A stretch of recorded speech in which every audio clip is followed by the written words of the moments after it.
Welcome to the 4th annual Scheinfeld Center New Venture Challenge.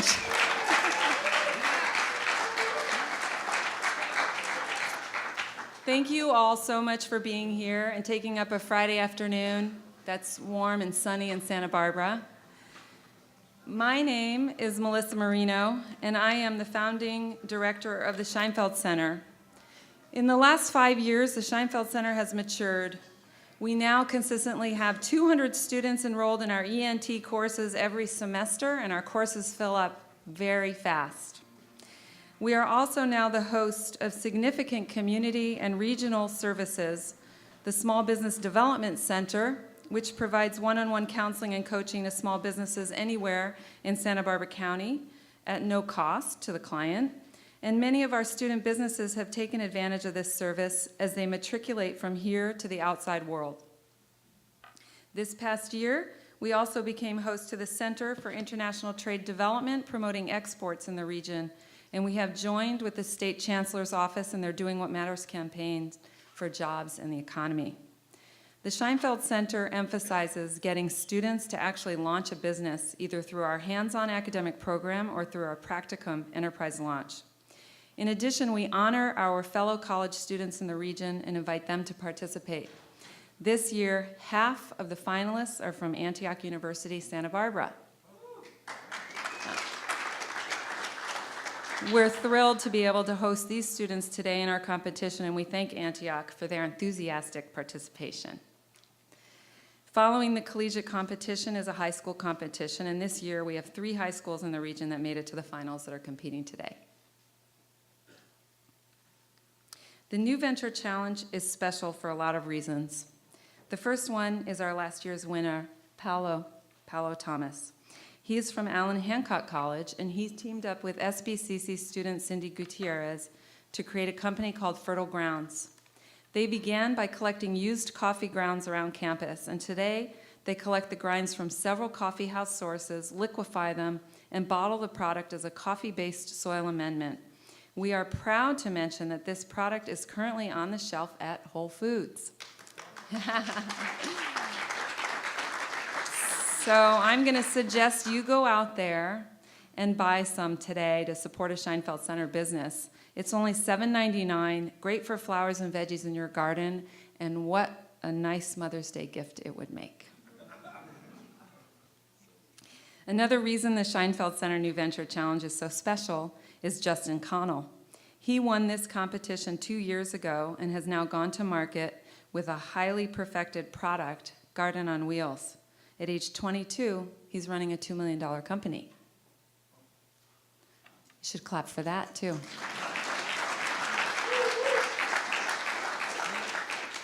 A third reason the New Venture Challenge is so special is because of Rob and Dan. These guys didn't win anything. They could not win anything at the Scheinfeld Center or in our Enterprise Launch Program. And now they're launching a company that revolutionizes the way we charge our mobile devices. Their big Indiegogo launch party is at the end of this month. I mention this losing team because they are very clearly not losers and most certainly winners.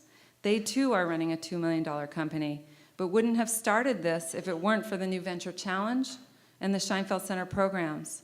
So this competition and our programs serve to motivate every student to become an entrepreneur.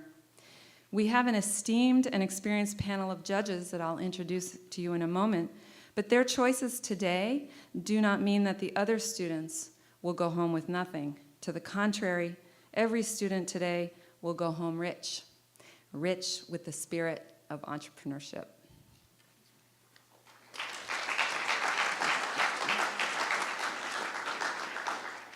Before we begin, we must thank all the folks that helped make me look good up here.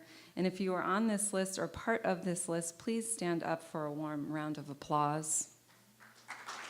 Guy, Bonnie, Elna, Antoinette and Susanna are outside working. Today, we are giving away more money than we ever have, a total of $12,000 in cash. $10,000 goes to the collegiate winners with the first prize of $5,000. It's the most that we've ever given away. These awards are generously donated by lynda.com, Montecito Bank and Trust, and the Spirit of Entrepreneurship Foundation. The high school winners participate in a $25,000 scholarship fund through the generous donation of the Bank of Santa Barbara. So please give our sponsors a big round of applause. Thank you.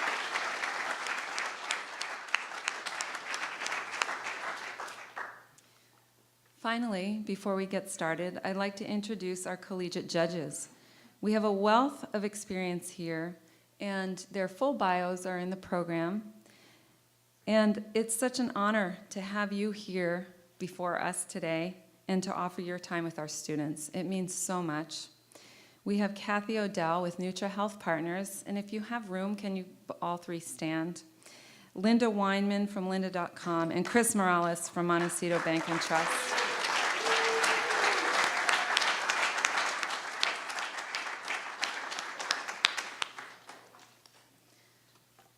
I have a few minutes before we begin to make an announcement. Doug Lynch, would you come up here for a moment? Doug is the executive director for the Goleta Entrepreneurial Magnet, and he has a very quick announcement to make for the benefit of the students here.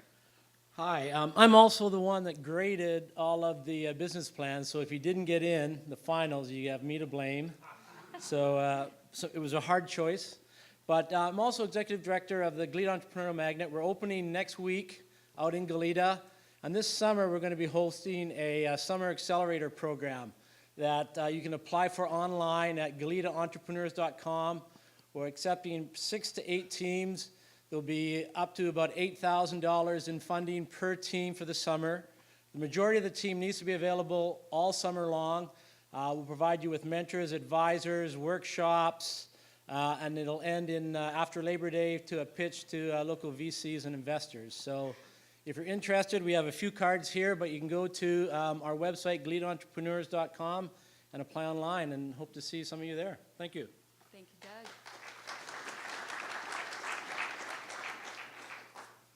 Okay, are we ready to begin? Yeah? Okay.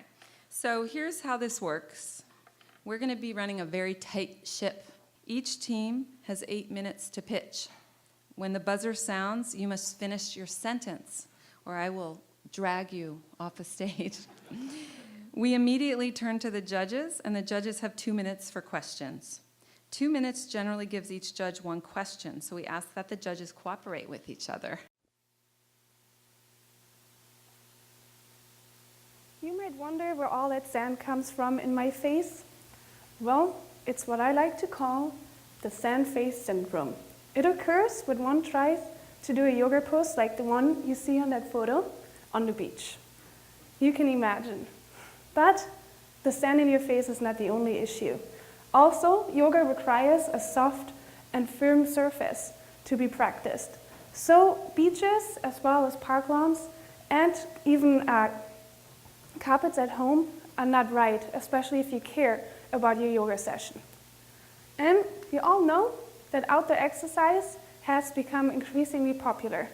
And we all should know that yoga is about connecting your mind, body, and soul with the environment.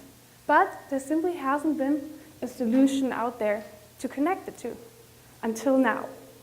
Yobi Mat. Yobi stands for yoga on the beach.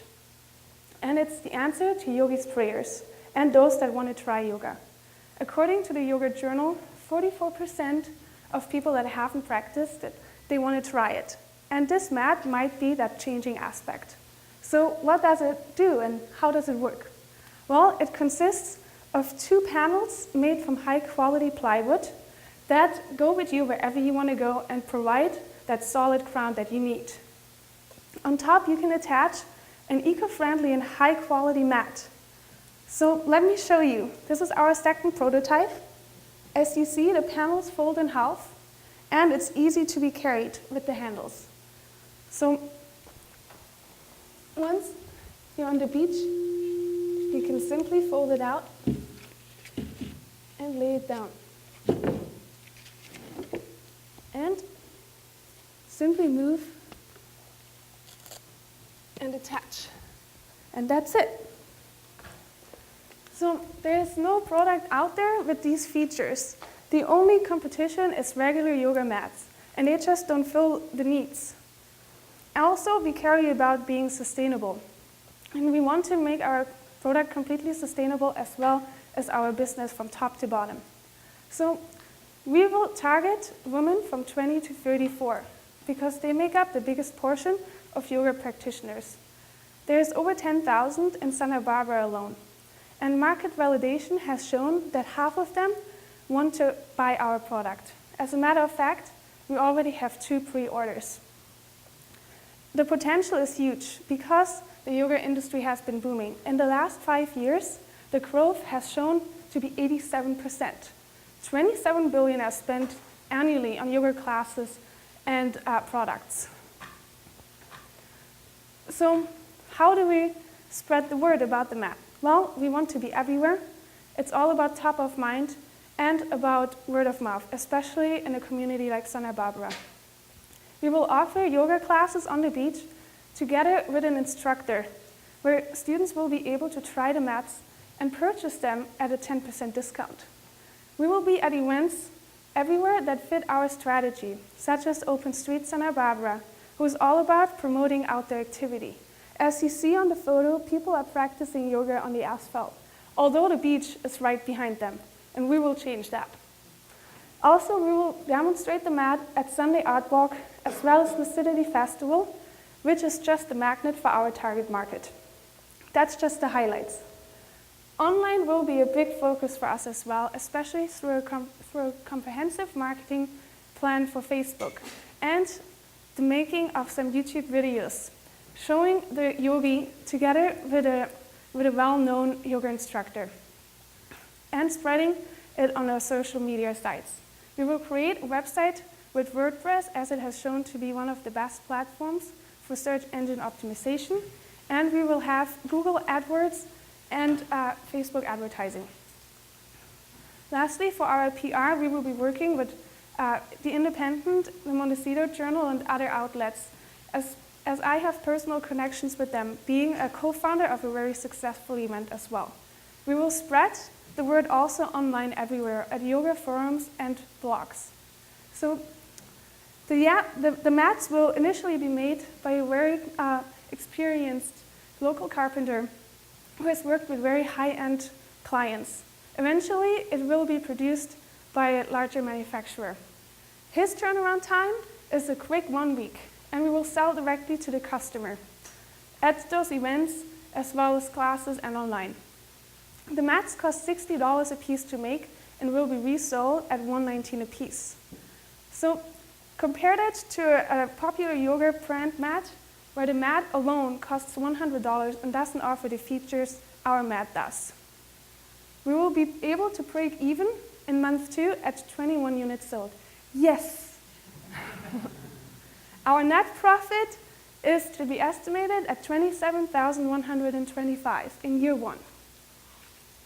Now, to start the company, we will need just $1,400 to cover the expenses of producing some high-quality mats, as well as covering the expenses for our first video and participating in events. With the money of the challenge, we will be able to finally start the patenting process. And once we have proven ourselves in the market, we will sell the company to a large industry leader, such as Manduka or Lululemon. Now, the Yobi team consists of myself as being the CEO and the CMO of the company. We also have some highly valuable business advisors on the team that have led their own businesses successfully in their career. Also, currently, we're talking to an interested business partner who wants to invest in the company. Lastly, you might wonder, why me? Well, first of all, I'm passionate about innovation. I love creating something new and exciting and sharing it with others. And this is my chance to shine, finally. I'm very experienced when it comes to social media and online marketing. I've created several social media sites for companies and have worked in a marketing position for a large corporation, experience that I can bring to my own company. Also, being the co-founder of a very successful event, I have learned and gained and shown that I have the leadership skills to run a company like this. Lastly, I'm just nuts about the outdoors. I love being active, and I want to share that love. And what is better than doing what you love and loving what you do? Now, remember, you'll be and you will be. Namaste.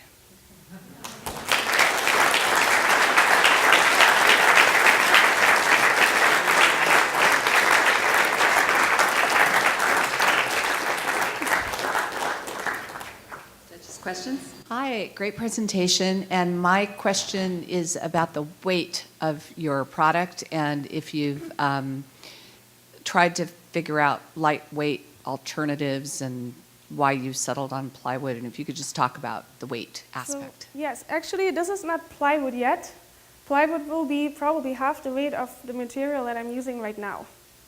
And we have to, test it on a third prototype that I'm working on with a carpenter, and he has experience with all kinds of materials. So, yeah. I had a question. Is the mat a specific kind of mat, or can any yoga mat be applied to this product? Well, for our product, we will already have the mat attached to it, and it will be, like I mentioned, it's a high-quality mat, and it's eco-friendly as well, which is really important. So, it will come with the mat. Okay. When you state your price point, if you're going to be selling these directly to the consumer by yourself, how are you going to be delivering them? I will be delivering them directly, so meaning at the events where we will be at, people can buy them right there and order them, and I will also hire an assistant who will help me out locally at first and can help deliver them, and if we have to ship them out from online, then we will ship them out. So if shipping them out online, is that included in your No, 100 that's items? not So it should included. be That's extra. Okay, all right, thank you very much. Thank you. My name is Joan, and I'm a dog mom, a dog lover, an animal advocate, and a certified professional dog trainer. Since I founded my business, The Inquisitive Canine, 9 years ago, I've had the pleasure of working with dogs and their owners, and have come to realize that there's an issue that needs to be addressed. And that's why I'm here today. I'm here to speak for those who just want to be heard. And who's that? Aw, these guys. And what are they saying? Please keep me safe and comfortable. So, the first problem number one, walking dogs on leashes. So, collars should be like wallets, to hold identification and to match an outfit.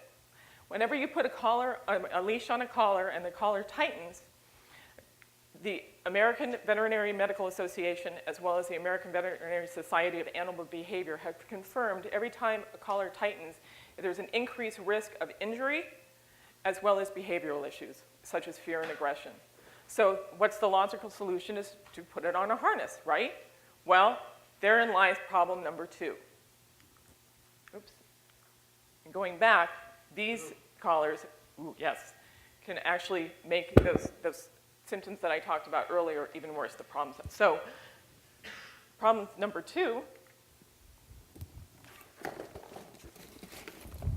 is there's a lot of harnesses, but you have bulky, flimsy, and so many straps, you don't even know what to do with them. They're difficult to fit. They cut into a dog's body. They're irritating, and owners have a lot of trouble fitting them and taking them on and off with those big, bulky clips. So what's my solution?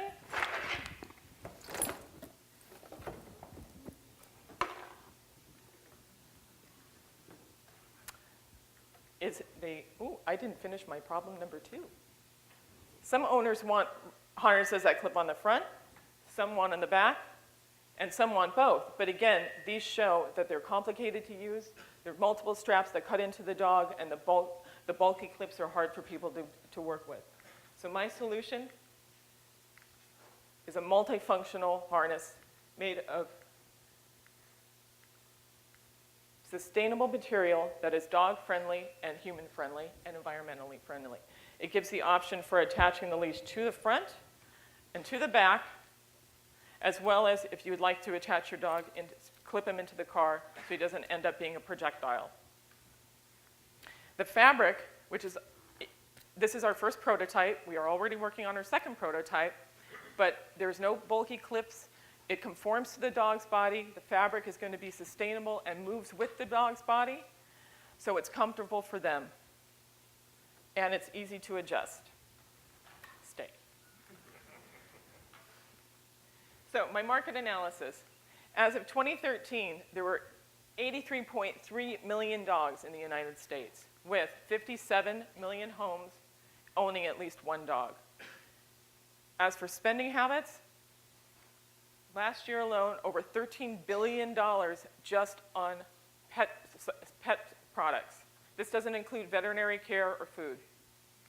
My target market, my customer, 30 to 65-year-old men and women.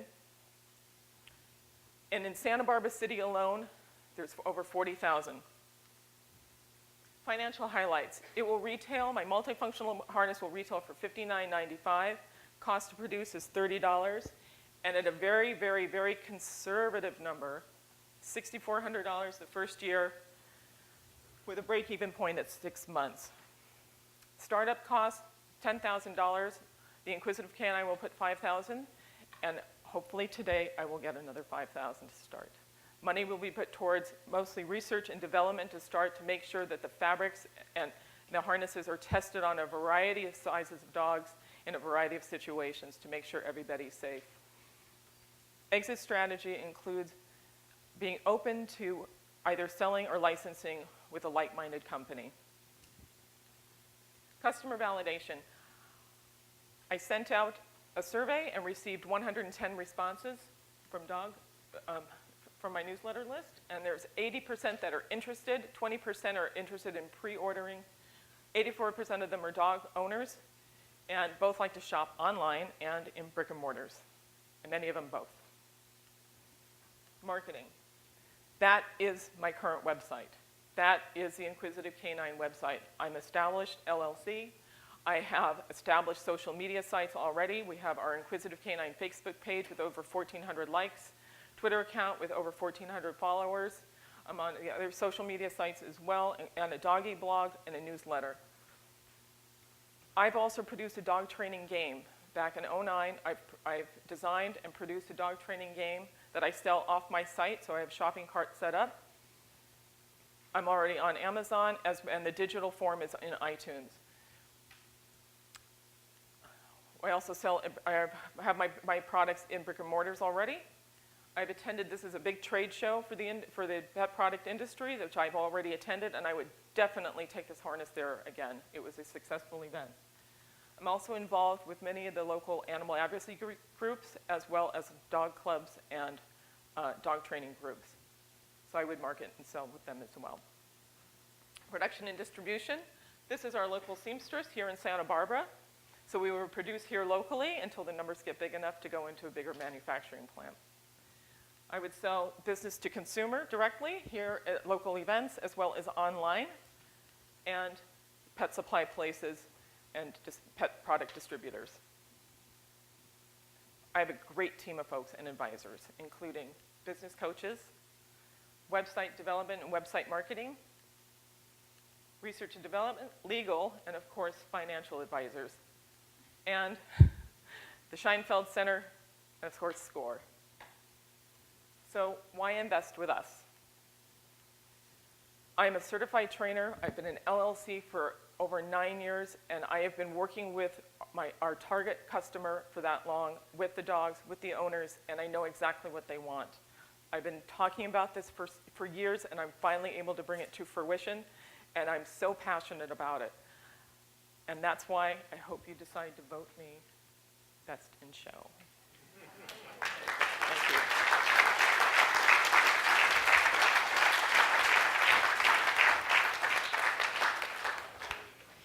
That's a great presentation, Joan. Thank you. I like the product. I do. Have you looked into maybe filing a patent on it? Have you done a provisional or anything? That's what I would use some of them. I haven't checked yet. But Provisionals you can do really cheaply. Right. Do one tomorrow. Right. Great. We'll talk. No. Yes. Thank you, Joan. The Yeah. distinguishing feature, just so I understand, is that your harness has the front and the back. Right. So you don't have to keep changing your dog's outfit. Very good. Mhm. Okay, thank you. Exactly. I think you have a great strategy for marketing, but I also think that your product is a little bit complicated to explain what it's replacing and why you would need it, even though I agree you're really in tune with the need for it and your target audience. So I was wondering if what your strategy will be for explaining why the product is needed and superior, either through packaging or through videos or however you're thinking about Right. doing it. Video for sure, especially befores and afters, right, as long as the dogs aren't harmed. And also the doggy blog and press releases. I'm also going to, I'm going to have it as part of packaging in a mesh bag so people can use that to wash it in, like a lingerie bag. And I'm going to put a link on the tag to my site that has leash walking instructions. So people also learn how to lock their dog on a leash.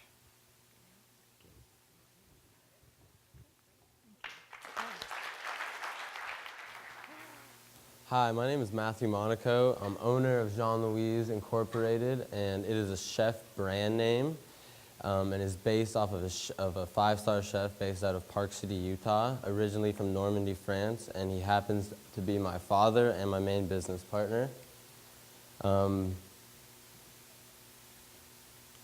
We are here to bring healthy, convenient, and affordable cooking resources to the lives of our customers. What are in care packages for college students today? A whole bunch of junk, Reese's, Doritos, Cheetos, all leading to a bunch of health issues, such as decreased energy, decreased focus, unhealthy body weight, cardiovascular disease, osteoporosis, and even cancer. This can affect the daily lives of any college student today. A care package that comes with a peace of mind. Very hard to find these days, something that's easy, healthy, and affordable.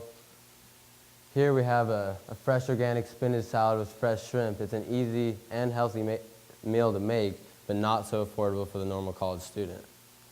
Here we have the normal college diet, which is fast food, ramen, and more ramen. And that's easy and it's affordable, but it's just not healthy, and it's not going to keep us running the way we're supposed to be running. And here we have a seared chicken with kale and spinach salad, but it's healthy and affordable, but not easy to make. Where Jean Louise is bringing in our product, it's called 10 recipes, 10 ingredients for the college student. This is a 25-page cookbook that consists of 10 recipes based off of 10 dry, all organic ingredients. These ingredients are included with the cookbook in a sealed, recycled paper bag, which is coming all together as one package that you send to your college student to your college student, beloved other one, or your aunt, your uncle, grandparents, or anybody who is going to send you a care package. The big picture. It cost me $6.48 to publish and to print the book off of DiddyPod.com. And then for the dry ingredients and the recycled packaging, it cost me $3.50, equaling $9.98. We're selling each care package at $29.99, and with a profit margin of 67%. To buy my product, you just visit www.jeanlouise.com. You go to the product section, hit 10 recipes, 10 ingredients for the college student, click purchase. We have an optional letter or add-ons. The optional letter is a to and a from with a short 3 to 5 sentence note that your parents or your beloved other ones can put in the book with an additional cost of $3. And we have the add-ons, which are sauces that are in coordinates with all the recipes in the book that you can also add on as with the care package for an extra $5.50. And then you just go to the checkout. You purchase your item, and the tracking number is through UPS, and to always know where your item is. And we are going from producers straight to the consumers. It's going to be an online business, hopefully branching out to other local stores through California and Utah. The secret recipes, there's no genetically modified organisms in any of our ingredients.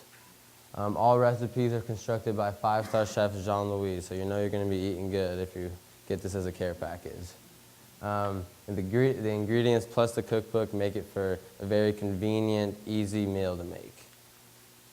Jean-Louis' cooking lessons will be on www.jeanlouis.com, and those are going to be cooking lessons for the 10 recipes that we have in the book, and there will be an access code in the book for only people who have purchased or have received the book can access the videos for the cooking lessons. And this is all just a recipe for a great, great, great meal. The sales and marketing. We're going to go on Twitter, Facebook, Instagram, and email to keep all of our customers updated on any new products and any new ventures that our business is taking.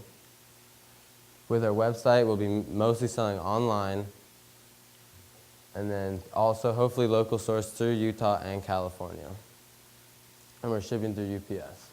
For marketing, Parent Day booth, hopefully through Utah and California. On Parent Days, we're going to have booths through the colleges promoting our product. We have the optional letter and the add-ons as an incentive for parents to make it more personal with the kids and everything. And then recycled seal bags, eco-friendly. We're in a world today where we're trying to sustain our beautiful world and our beautiful place where we live. So eco-friendly is a huge market we're trying to hit. And the organic ingredients is just keeping our college students healthy and best functioning as possible. My competitors is the Healthy College Cookbook, College Cooks, and the $5 a meal college cookbook. What we do different is our ingredients are included. It's a full package. The convenience is where I'm trying to hit with the parents. Convenient for kids to eat healthy. Online resources to make it even easier. And easy, affordable, and a healthy treat. The team. Right now it is Jean-Louis Monteco, the inspiration for the business, and myself, Matthew Monaco, as the CEO. And both me and Jean-Louis are in the beginning steps of product development. We have our first recipe that we have published, and I gave it to you guys earlier. And for financials, our total revenue, hopefully, for the first year will be $390,000, sorry. And by the year 16, hopefully we're going to get up to $35,988,000, and by year 2017, hopefully $47,984,000. For my use of funds, I'm going to have an if I win the $5,000, I want to have the investment for more product development. I'm going back to Utah on June 2nd, meeting up with my father, and a whole summer is dedicated to developing this product fully and getting it published and ready to hopefully sell 1,000 books before I'm here next semester back in Santa Barbara. And then Jean-Louis' 10 recipes, 10 ingredients for the college student is a convenient, affordable, and healthy care package for any college student. Thank you very much.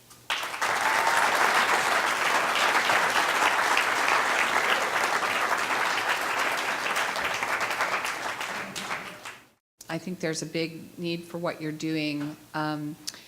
However, I'm questioning a little bit the marketing plan because I'm just wondering, I mean, the books that you cited as your competitors, they would be online.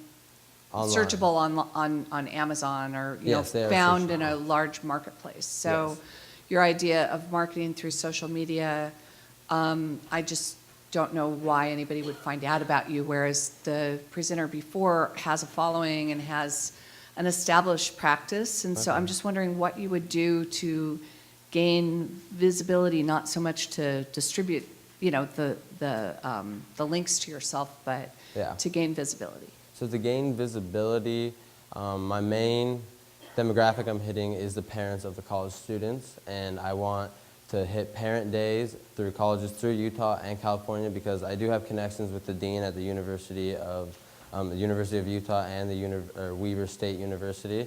And Parent Day is going to be my huge booth. It's going to be word of mouth at first, and hopefully by the time I get back to Utah on June 2nd, developing the product in the next month, and hopefully we can have 1,000 books printed and ready to have sales and word of mouth in the beginning for right now. Thank you. Just two quick questions. What is the average preparation time for one of your recipes? Okay, the average preparation time is 1 hour soaking the dry ingredients with 20 minutes searing in the pan. And you're done. Air in 20 minutes and you'll have a healthy, convenient meal. And is your package comprehensive? Does anybody need to go out and buy anything to make your recipes? About salt and pepper is about the only thing you need are just whole household items. Okay. I'm trying to understand the cost and the break-even points and things like this. So if it's, I think you said $6.48 Cents. for each booklet, Each book. each book that was produced, and $3.50 for the ingredients. Yes. And that produces how many meals? 4. 4. Yes. Okay, great. And what about a break-even point? I mean, how much do you orders do you have to have before you can really get in business? With the 1,000 books, I believe when 250 books are sold, we will be at our break-even point. Okay. All right. Thank Okay, you very thank much. you. Hi everyone, my name is Natasha Bruskin. I'm here to talk to you about Dashing Dog Diner. So I know a lot of you here are college students, and if you're like me, you have some pretty late hours, whether it's studying, hanging out with friends, or just watching that one more episode on Netflix at 2 o'clock in the morning. But because of your late hours, there aren't a lot of food options for you. The food is either too far away, or it's just not open late enough. But with Dashing Dog Diner, all that is going to change. We are a mobile food truck that offers diner-style food with a twist. We're open late, and we offer menu personalizations. So our staples that you would see in most diners are there. We have like hot dogs, french fries, and malt shakes. But we want you to make your meal the best for yourself. So I know one of my friends, when I asked him if he was interested in coming to visit my restaurant, he said, "Oh yeah, I'd be glad to visit you, but only if I can have hot sauce on my hot dogs." And I said, "Okay, hot sauce on your hot dogs, good for you." And so we want you, our customers, to have what you want on your food. Our market is here in Santa Barbara. We have 134,000 people, mostly college-age students and young adults. We're trying to hit most of the colleges here since we have quite a few universities and city colleges as well. We're going to be moving about in downtown Santa Barbara, Isla Vista, and Goleta.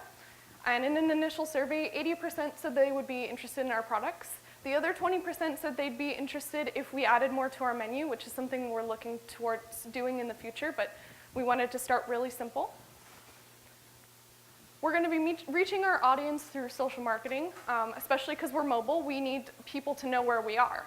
So we are going to be being tracked through Twitter and Facebook, checking in on Facebook, and also asking our customers to check in as well, and then tweeting where we're going to be during the day.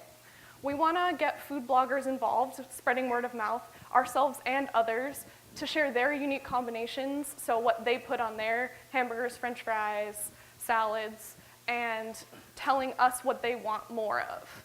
We're also asking and going to be sharing ourselves lots of pictures of our food, since that's a big part for us. To get the word out, we want to be reaching a lot of the events here in Santa Barbara, since we're quite a big community of really great events, like Fiesta, 4th of July, Il Marinari. Just those are going to be coming up in the next couple months here, and that would be something that we would really like to be involved in. Since we're mobile, we can get to those places and spread the word and get people interested in us, following us online, and then coming to us when we're around later else. For the first year, we're going to be making roughly, this is a super, super high number, $561,600.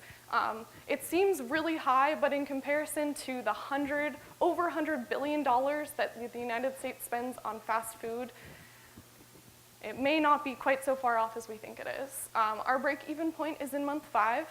We have about a 3 times price markup on all our products. Some are lower, some are higher, just depending on what people are putting on their food. And our average sale is around $6. To start up, we need about $55,000, which is going to get us our food truck and all of our supplies. And the prize money would be getting us things like menus printed up and all the non-essential stuff that you wouldn't even think you need for a food restaurant, like napkins and condiments, and paper for our registers and whatnot. Compared to our competition, we are mobile, so that's our biggest advantage. We can be where the customers are, where they want us to be, and if we're not finding that one location is working well for us, we can in the future move to a different location. So in the future, we'd like to stay local, keep our initial food truck here in Santa Barbara. We'd also like to add other food trucks traveling around in the area, also expanding out. And we'd also consider a possible franchise. So why me? I have a lot of business experience. This is my family's candy store on the wharf, Mother Spoon's Candy. We've owned it for the past 8 years. I myself work there quite a lot. I have my own food prepping card, I guess would be what you call it. So I can handle food myself, and having worked there, I know a lot about health requirements. So that would be great for helping me get my own restaurant kind of started up. My father is planning on partnering with me, and he, having also successfully run this business, has lots of experience, and he's an engineer, so he's pretty good with the numbers. So go ahead, take a look at my menu. The combo for the day is the bacon-wrapped hot dog, the chili cheese fries, and the vanilla shake. And my only question for you is, what can I get you?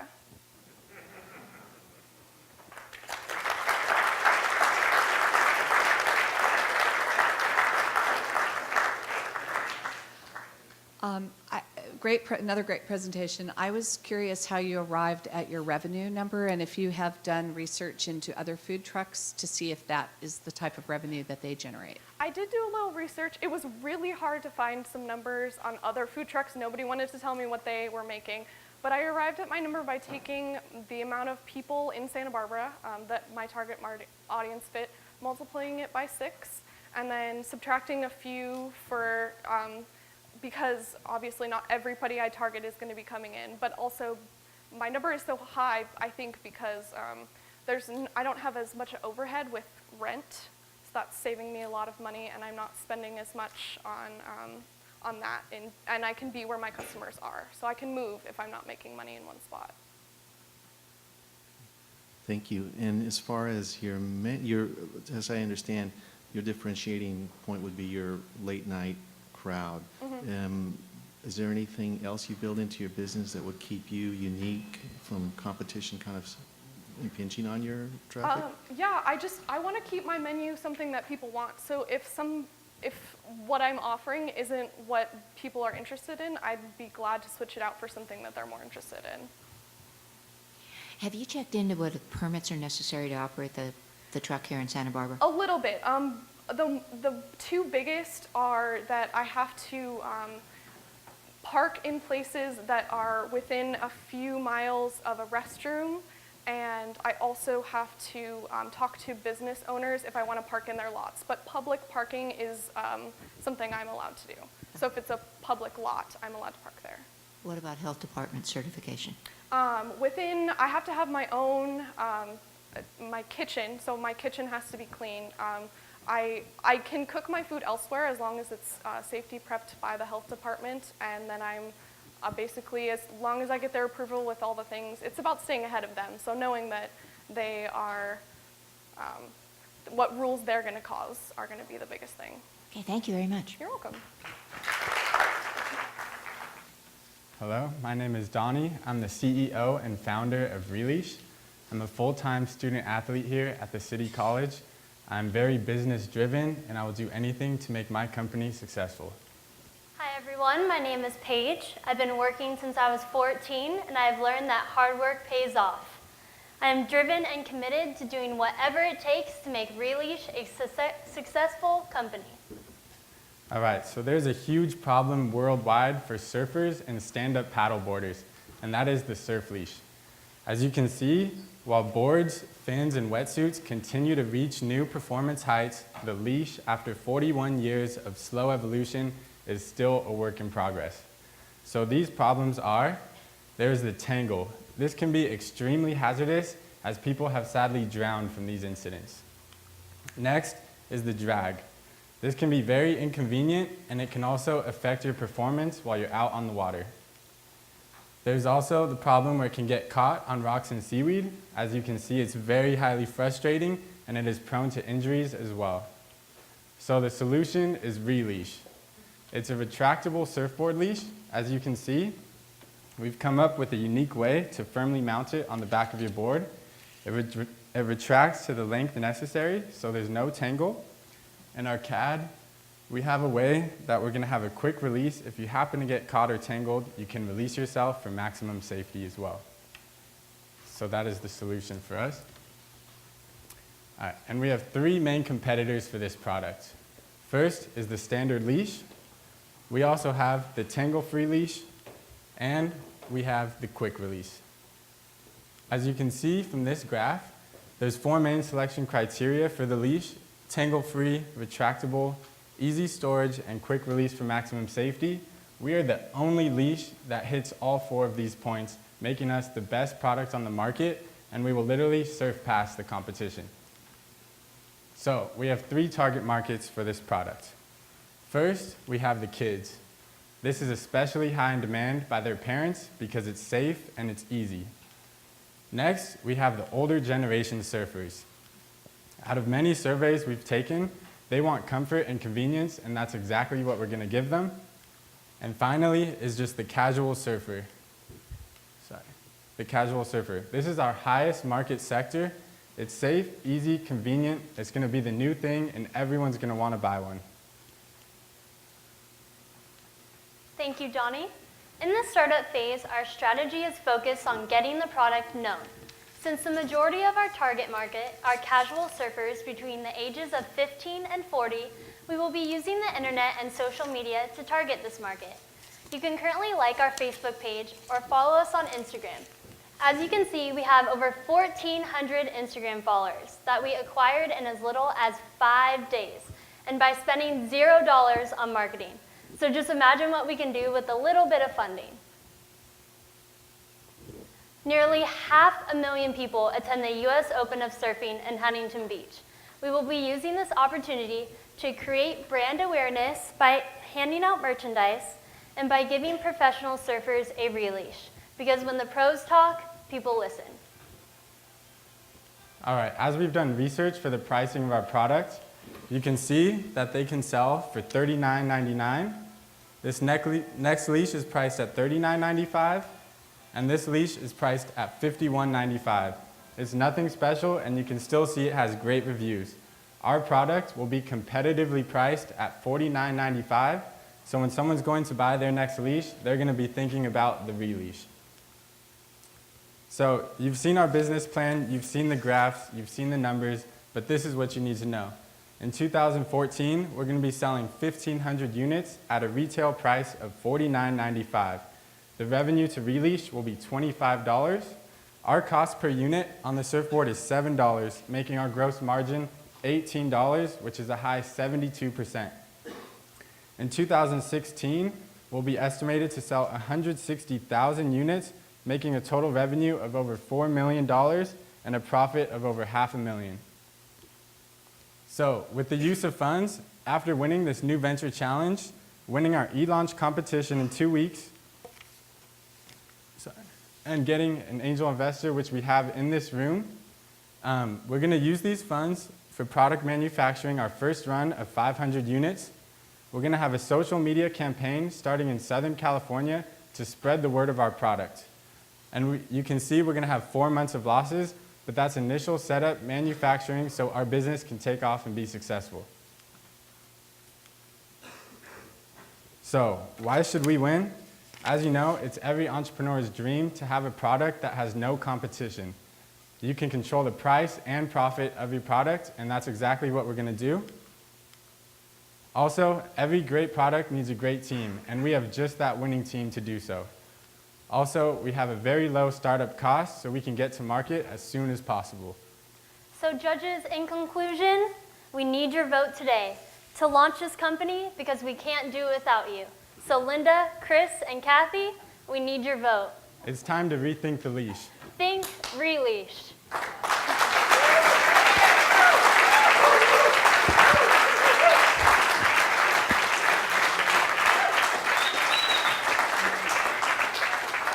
Well, I actually know something about this market. My husband's been surfing for 57 years. So it's a great product. It's a really great product. Thank you. So, and I'm going to question your go-to-market strategy, but one of the things I want to question is what keeps anybody from copying you and knocking you off? Do you have a patent? Do you have anything? Yeah, we actually have a patent pending in the process right now, so nobody could take over. There were patents that were filed about 10, 20 years ago, but they were never able to make it to market. They had bad ideas and it wasn't like built well. Our products, we've gone through CAD design, so it perfectly fits for our surfboard, for any surfboard. Okay. And somebody else. Have you thought about liability? Are there any liability issues offering a product like this should it malfunction or someone get hurt? There are liability issues. We have Judith, who's she helps us out with all these problems, and we just have to stick a little note or a little sticker on it saying warning, just a warning label, and we'll be fine. And on the release, the quick release, did I understand, Donnie, is that ready now, or is that still being developed? Right now, this is just our first built prototype, and that's why with your funds, we can perfect it and add all those features so it's ready to hit the market. Yeah.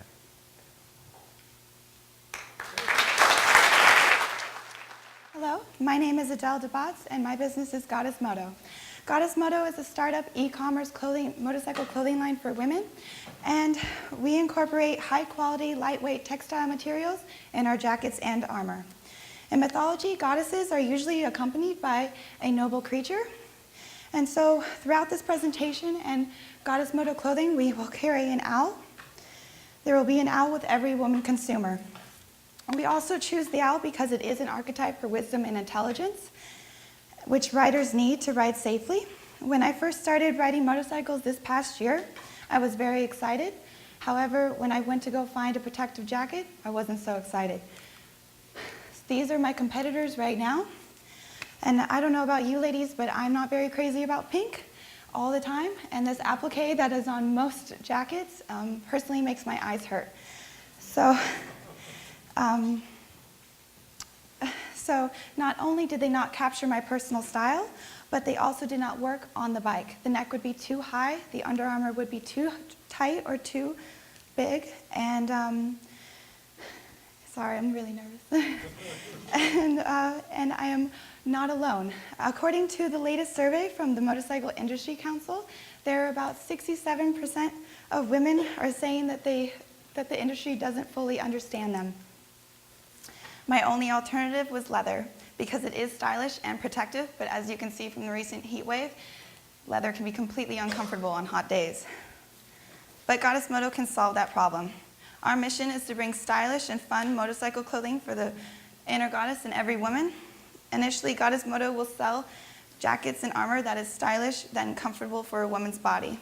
As of now, we have 2 jackets, and this is the first prototype. And if my assistant can come on stage, she'll show you the jacket and what we have now.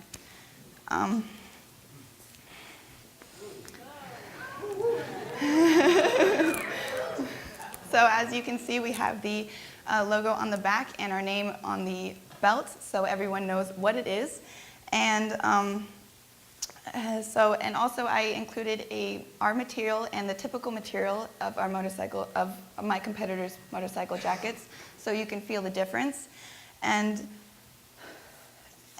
sorry, as you can see, our intention is to make the jackets look like just a normal street jacket, but these features in the material also capture the fabric in the material is waterproof, breathable, and fall-proof, which means that if you fall or skid on the road, it will not rip. So even though it is soft, it is very strong. This is another prototype that we have that I will be making soon. And this is the front view, back view, and the front closed view. The armor will be sold separately, and the padding will meet CE certifications level 1 and 2, which means they are compliant with road and medical standards. I've also put an example of level 1 armor so you can see the shape of what we are going for. And these pads will go underneath the jacket, and it will be a separate garment. So these pads will not only be more sufficient, but will be contoured to a woman's body. And I am taking pretty much the basic design of my competitors and reshaping it. So our target, you can step down now. So our target market is obviously females, 25 to 45. There are about 7.2 million female riders in the U.S. today, but we are primarily focusing in the Southern California area, and there are at least 200,000 female riders and passengers there. Our target market are city commuters, adventurous, and willing to try new things, especially new brands. The market potential on average, motorcyclists spend $1,800 a year on gear alone. After conducting market research, about 60% of participants express interest in purchasing a Goddess Moto jacket at our prices. Since our sales will be only ordered online, our marketing plan consists of bringing consumers to our website. This is our website at the moment right now. And we also need to create brand awareness. So our brand and logo will be exposed constantly. Our first step would be to set up a tent at the AMA International Women in Motorcycling Conference. And there will be at least 10,000 women in our target market there, so it would create great word of mouth for the initial process. I will also attend women rallies and rides, and AIM Expo is just an example of one of the rallies, so we can connect and show the product. We also know Cold Springs Tavern, right? The most famous motorcycle shop in Santa Barbara. Well, this is a great way for our brand to be exposed to hundreds of local and traveling motorcyclists, and the owners have agreed to pass out flyers for us. We will also use social media sites. The most popular sites used in my target market is Twitter and Facebook. On those social media sites, Goddess Moto will share videos and personal stories of riding adventures, motivational memes about empowerment, share safe facts and adventurous roads to travel around the world, and pictures of the most amazing places to go on a motorcycle. Our consumers will order and purchase online at our website. All credit and debit cards will be accepted. Right now we have one seamstress, and our jackets are made in America. In the future, we would like to hire 3 other seamstresses and rent a studio in Goleta. This is the financials. So the price for one jacket would be $900. The cost to make that jacket is $450. The price for one armor is $160, and the cost to make it is $80.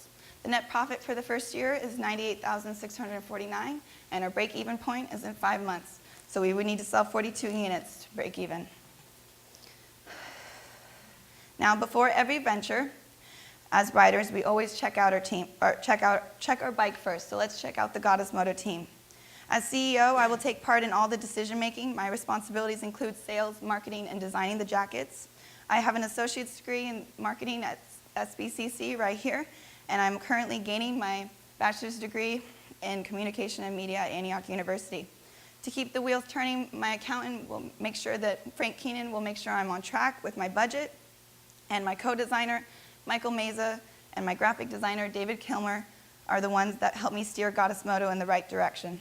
And of course, my advisors who make sure that the C is always comfortable with advice, Julie DeBotts, who has been a rider for over 20 years, and Dorothy Walker, who's from Antioch University. I am putting $10,000 of my own money into this business. I have $30,000 from friends and family, which will go to the manufacturing of the jackets and armor. When I win the $5,000 today, I'll be able to make the second prototype of jackets and the 2 armor prototypes. And for my exit strategy, in 3 to 5 years, I would like to sell the business to either Alpine Stars or Climb. And Goddess Moto is the next step for women everywhere, especially ones that love to ride motorcycles comfortably. And remember, ladies, embrace your inner goddess. And for the men out there, help your woman to embrace her inner goddess too. Thank you.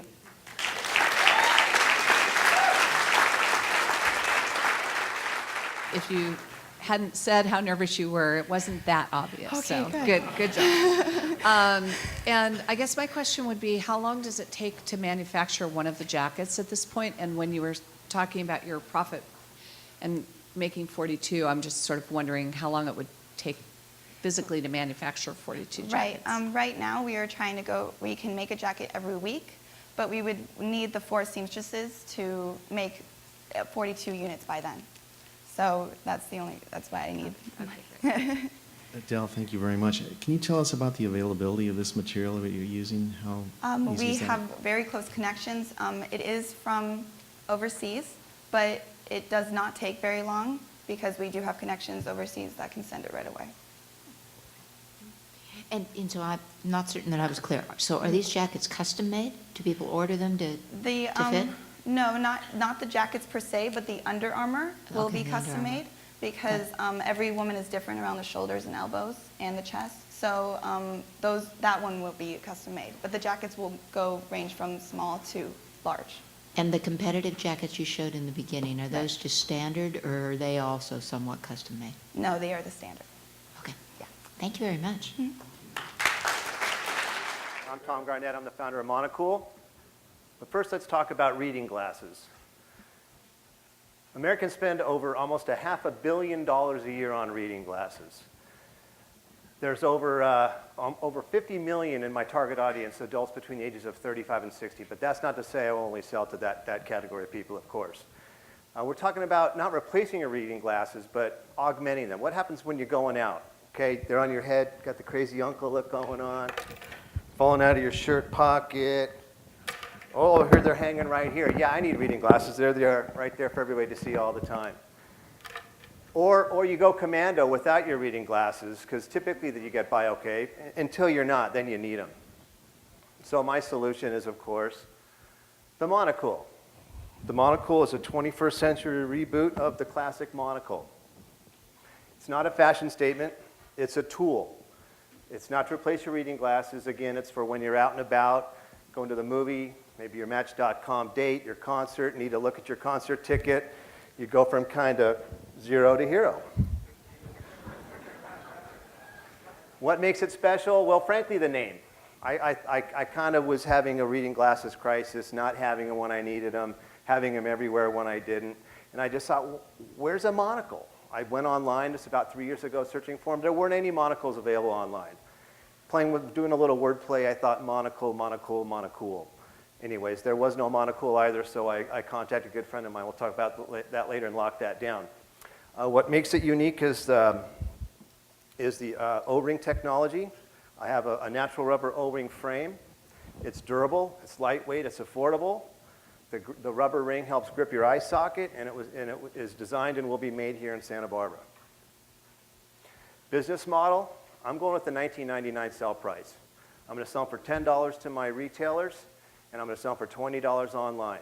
So I will not undercut my retailers, as I feel that I'm kind of going old school. I think that this is an item that you don't know you need until you see it. I'm kind of a brick and mortar guy. I'd love to get them out there in as many independent retailers as possible. So initially, I'll be out there pounding it. Competition, again, 3 years ago, I didn't see any monocles available online. Now, Warby Parker, a high-end fashion eyewear company, maybe some of you have heard of them. They only have 12 retail stores. They do a lot of online sales. They have one model called the Colonel. It's a plastic tortoiseshell frame that sells for $60 a piece. Nearsight's monocles, they were recently in the New York Times. Monocles are kind of hip right now. They have about 9 models from $40 to $60 a piece. They are strictly an online reseller. Marketing, again, $20. That's my suggested price, $19.99.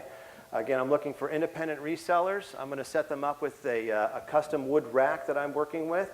I'm going to display them in an organic cotton drawstring sack with the Monocool stitched on there, with my logo stitched on there. I will also have my website, monocooloptics.com. There we will have a store finder because, again, I really want to direct our customers to our retail partners and drive sales through retail. Otherwise, they will be able to buy them online at the $19.99 price, including shipping. I will also provide monocools to certain people of a certain age that might have influence. I want to spread them around. I want people to be seen in monocools and ask questions about the monocool. And I will supply those people with maybe a business card or just monocooloptics.com. Go there and you can find them. Once we get going, really get the manufacturing up and running, of course, I'd love to partner with a national reseller, whether it be like a Nordstrom's, Costco, Target, or a LensCrafters perhaps. The team is myself. My name is Tom Garnett. I'm the son of inventor and tinkerer. I'm a trained chef. I worked as a professional chef for years. I still do private catering. I do outside food sales, so I knock on a lot of doors. I do a lot of cold calls. I do a lot of quick pitches. And obviously, I'm a reading glass wearer, and that's what drove me to coming up with the idea of a monocle. Eric Amador is a good friend of mine. He's my attorney. He's done all my trademark work up to this point.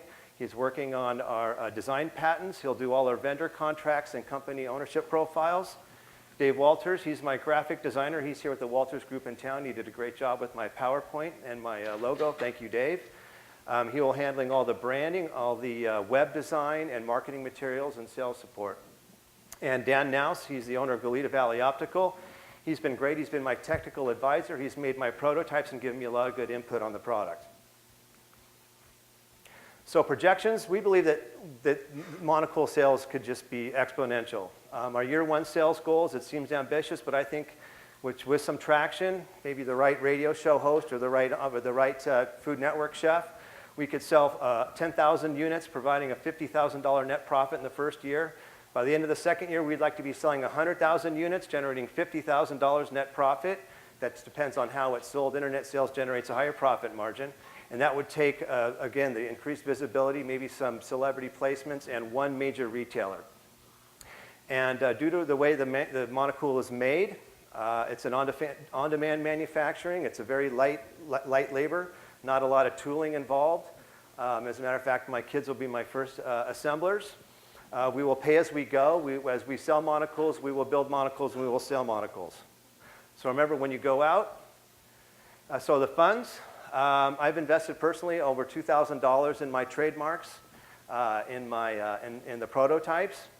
My new Venture Challenge winnings will be used to produce about 500 to 1,000 more units, which I will then sell at a good markup, which will then provide me the funds to continue and keep the ball rolling. As monocle becomes synonymous with the single lens reading aid, I believe that we could get interest from a large eyewear manufacturer or that might come after us, or an investment group that could really pump up the funds that we would need to go global and make monocle again synonymous with the single lens reading aid, and everyone would have one in their pocket when they went out, not to replace their reading glasses again, but going out, do I bring my reading glasses or not? No, I just slip my monocle in my pocket, I hang it around my neck on my lanyard, and it's always there. So remember, when you're going out, leave your reading glasses behind. Thank you.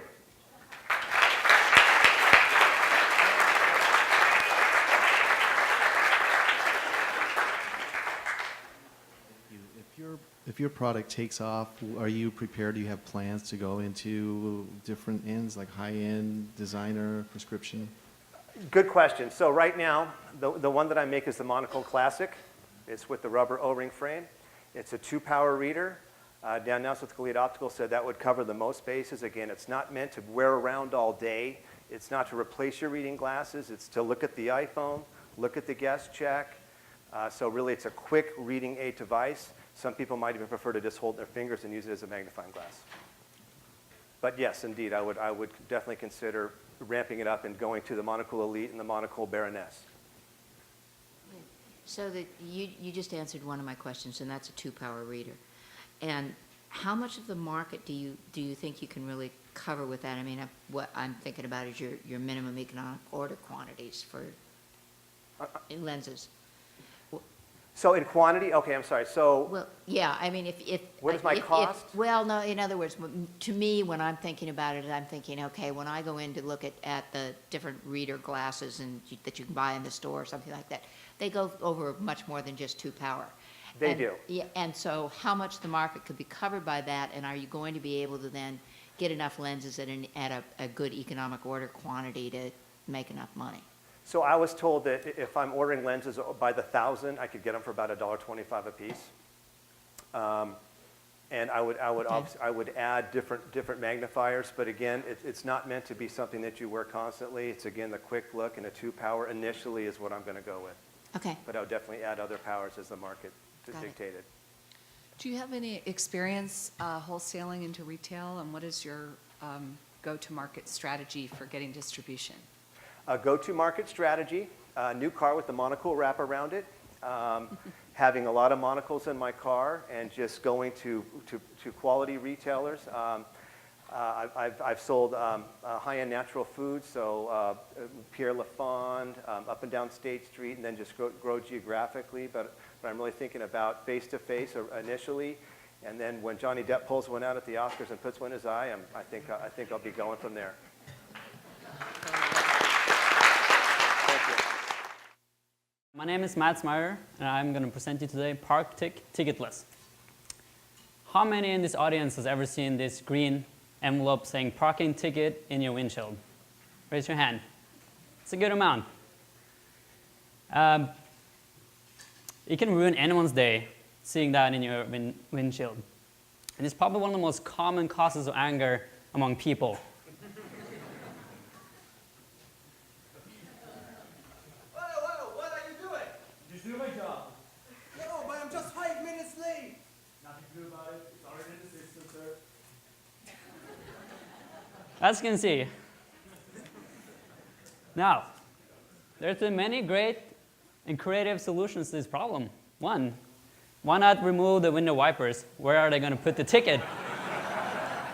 Now, as you can see, parking enforcement is also clever. That's not going to stop them. Therefore, we at ParkTick believe we have come up with the perfect solution. Here's how we do it. You go to our website, you purchase our product, we will ship it to you. In the shipment, you will find a vibration sensor, cover for it that's weatherproof, and also an access code to our app. This is what you do. This vibration sensor is going to be attached to your rims. You're going to put it behind your rim, and it's magnetic. It's going to stick automatically to the side, on the back of it. So, when the parking enforcement drives by, they're shocking your tire. That vibration is going to be detected by that because it's programmed for that specific hit. And once the sensor has discovered this impact, it will send you a message to your smartphone through the app. At that point, an automatic countdown will begin at either 75 minutes or 90 minutes, depending on where you parked. We believe this will help you control your own parking. And that means you will be ticketless. Our market analysis. Our initial target market is 20 to 44 years old males in Santa Barbara County. We believe we can capture about 5% of that population in our first year. That equals almost 4,000 people. And why do we think that? Based on our customer validation. Of our surveyed people, 90% said they would buy our product. The industry for a communicative electronic device is a $32.2 billion industry nationwide, $7.1 billion in California. And the app industry is about to hit $25 billion. As you can see, there's a lot of revenue going on in this market. Our marketing campaign. Our first initial campaign will be to create a humoristic video to demonstrate how our product works and also how effective it can be. We're going to be promoting it through our local YouTube celebrity, Freddie Fairhair. He has over 80,000 followers. We think it will be a good starting point. We also are planning to attend tech conventions, particularly one in Silicon Valley called the Startup Conference. We also want to keep our customers. We're going to be offering loyalty programs. We're going to offer product updates. One of our updates is a premium app. A premium app is going to include a service called ParkTick Map. This is going to help you find and locate available parking around in the city. And as you see this wheel here, that's going to be our app icon. Our distribution. It's made in the US, in New Hampshire, by Signal Quest, and they're expert on precision microsensors. We're going to be selling through our website at first at parktick.com. But in the future, we see ourselves being part of retail stores such as Radio Shack and Best Buy. Our financials. First year projection, $55,000 in net profit. Cost us, are we going to price it at $48? It's the same price as one parking ticket. It costs us $15 to make it, so we get good margins. We are projected to break even in month 3. Funding and exit. We need $15,000 initially. $10,000 of those startup costs is going to be funded through family. The $5,000 I'm going to win today will be used specifically towards developing and doing research on our prototype to make it even better. Our exit strategy is simple. We're either going to license out or sell our product to parking companies such as ParkMe, which is located in Santa Monica. Our team. We have an excellent, creative, and very talented team. With these guys that are all good at what they do, I really believe we can push this product forward. We also have really good mentors with the professors at Antioch University and Santa Barbara City College. They've always been there for us. You can go there, get guidance. So why me?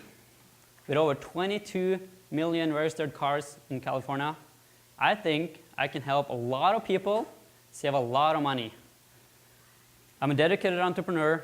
I'm about to graduate from Antioch University, where my concentration is entrepreneurship. So I will be fully dedicated to work on my business, 100%. So, who here is ready to be ticketless?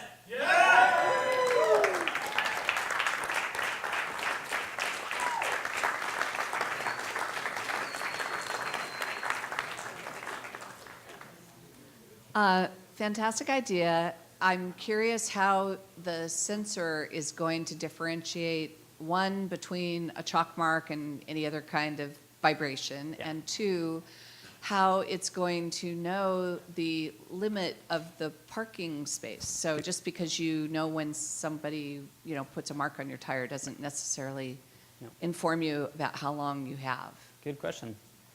The first question, the vibration sensor, which is we have been told by expert engineers, can be programmed to detect certain movement, a certain object hitting. We're also looking at several other possibilities in prototypes we can use. We're not just looking at vibration sensors, but this is our first prototype to prove the concept.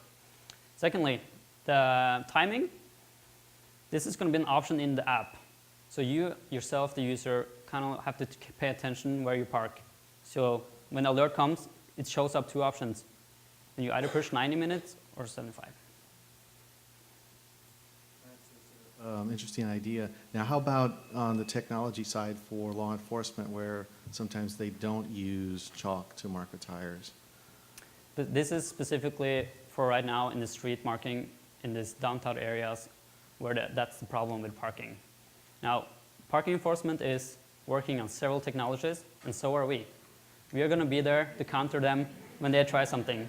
Okay. We are dedicated. We're already looking at several solutions to detecting the laser tags they have, the cameras. But there's for example, a camera that's able to do a recognition that can capture the recognition of a certain car, like parking enforcement will use. Okay. That would be a different technology. So what is the state of your R&D? Because you talked about using part of the funds to perfect the proof of concept. I mean, So right now, we are seeing that it can work with a Bluetooth range. Our next step is to get it wireless. So the research and development will be to do it the second level or the prototype to just be better, more user-friendly. Okay. All right. Thank you.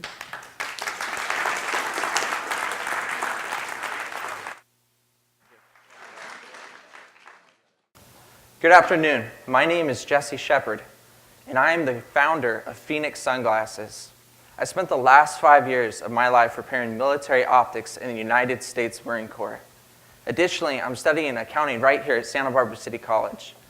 My skills, experience, and my knowledge of 3D printing allowed me to use optics and 3D printing to create Phoenix Sunglasses. Now let me introduce you to our marketing specialist, Curtis Crispin.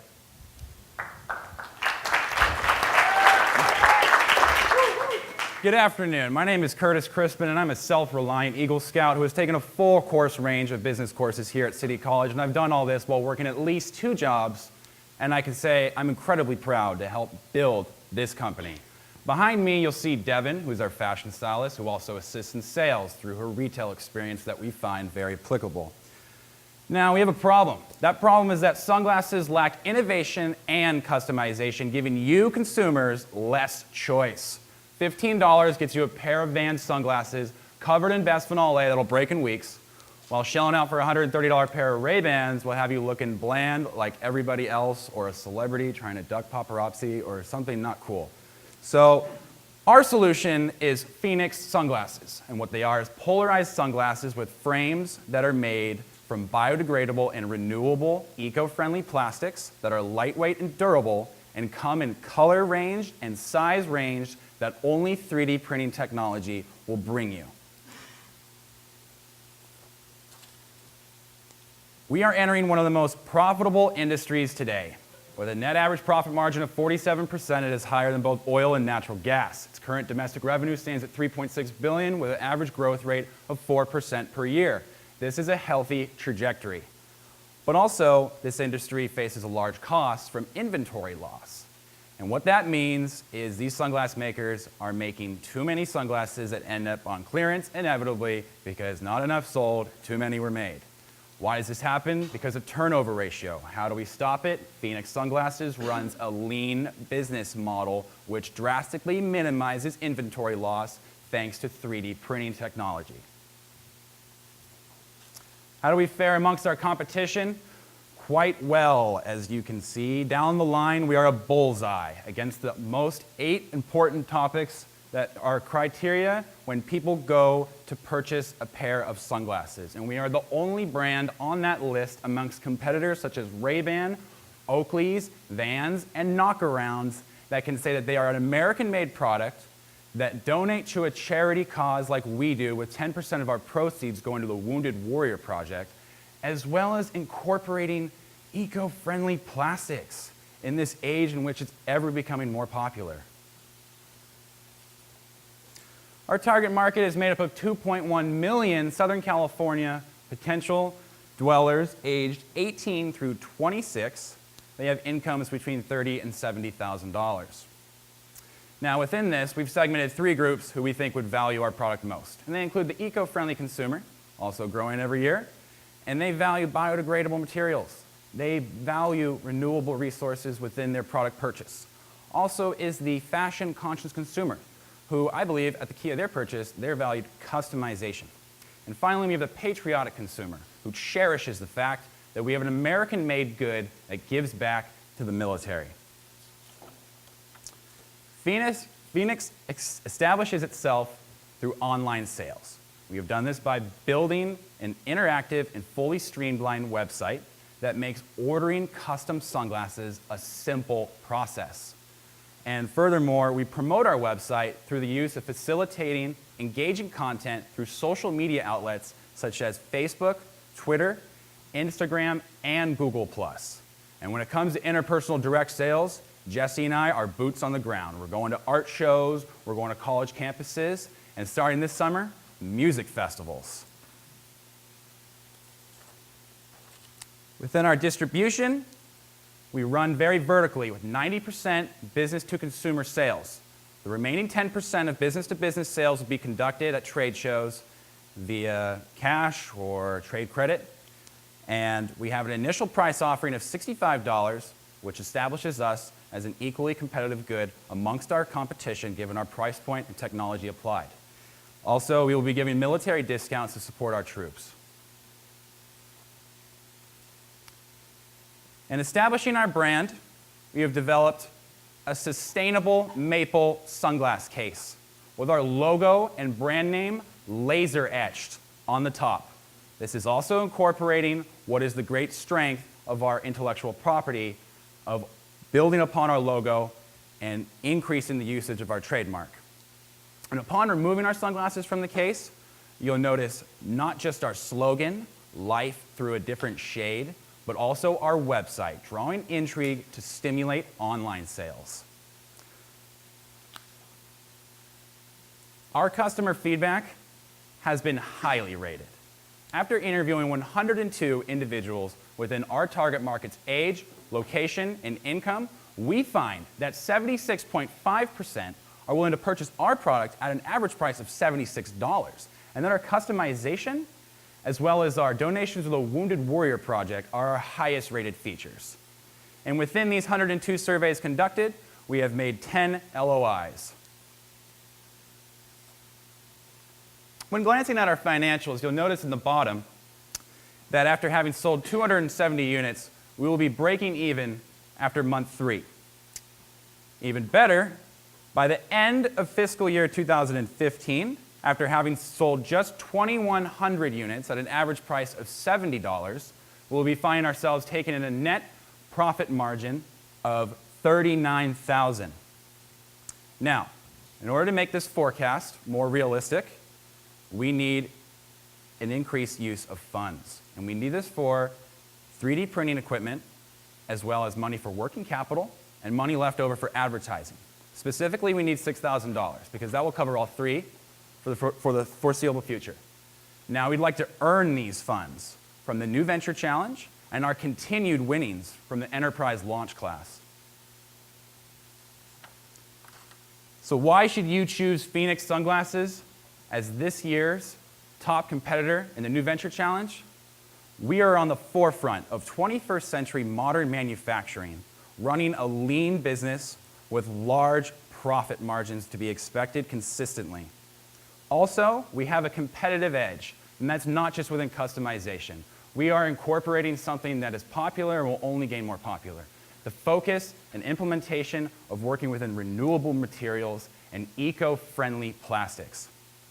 Finally, our dedication, our drive, and our leadership went from these individuals in this team meeting in a class, starting with an idea that by the end of this semester has turned into a business in which I hope all of you can fully support, and I would like for all 3 of you judges to help us launch off. Thank you for your time.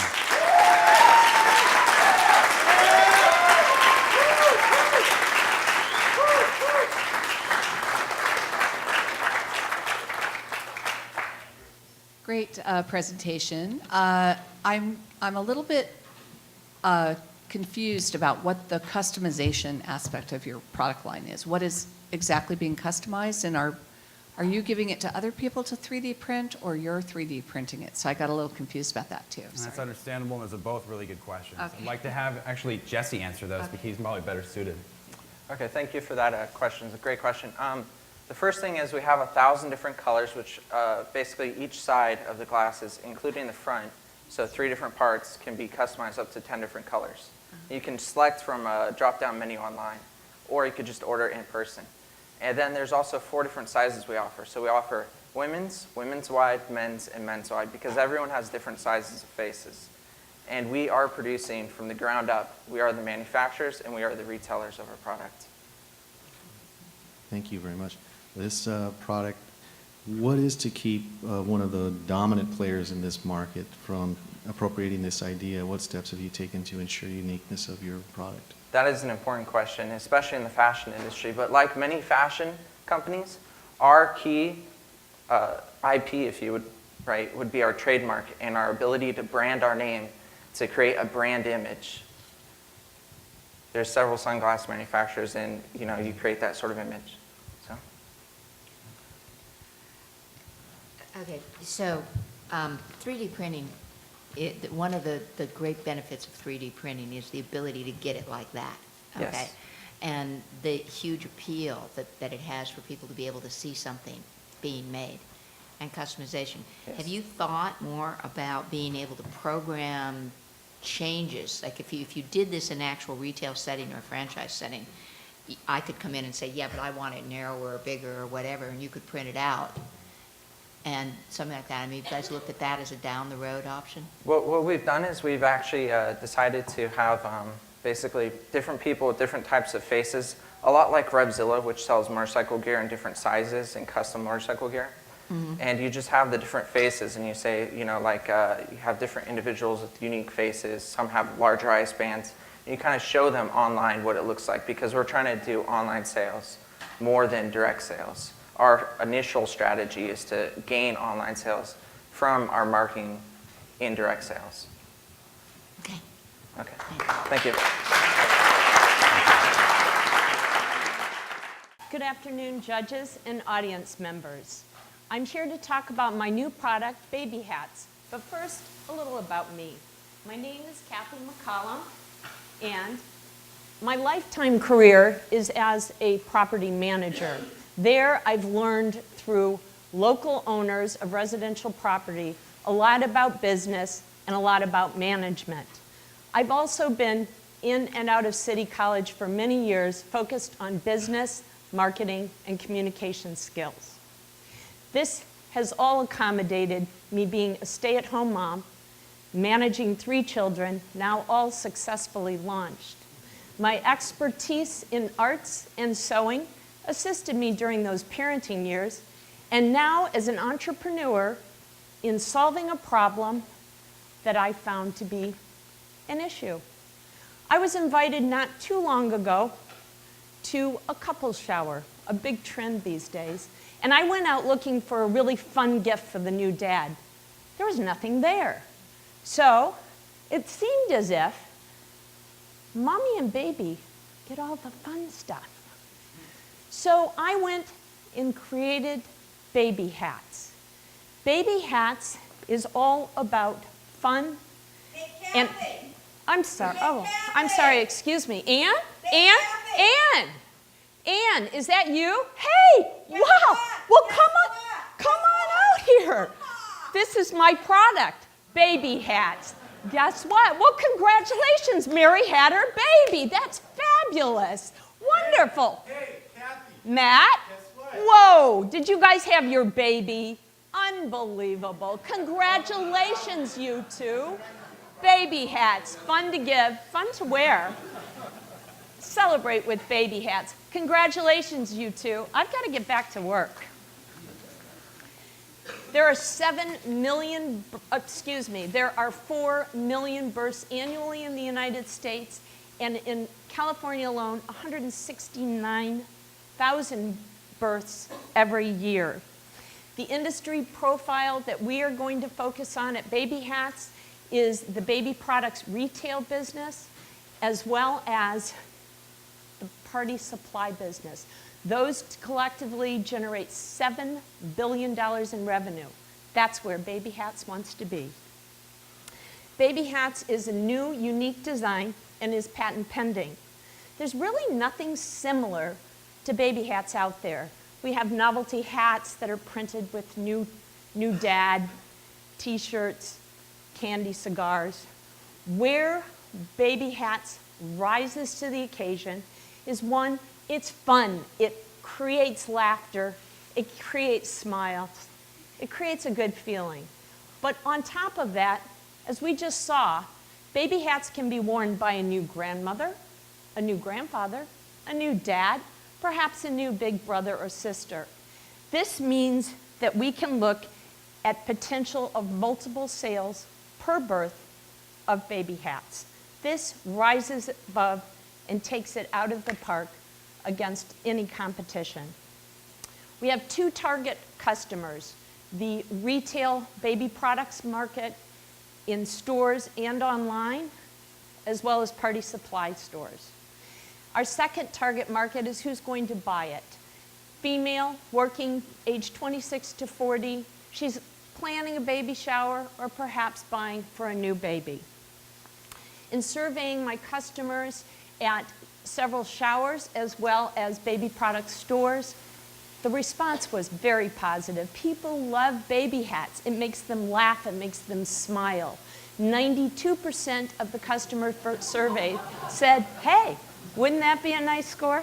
They said yes, they could see buying baby hats, and they understood it right from the beginning. They knew who they would buy it for, and they loved the concept.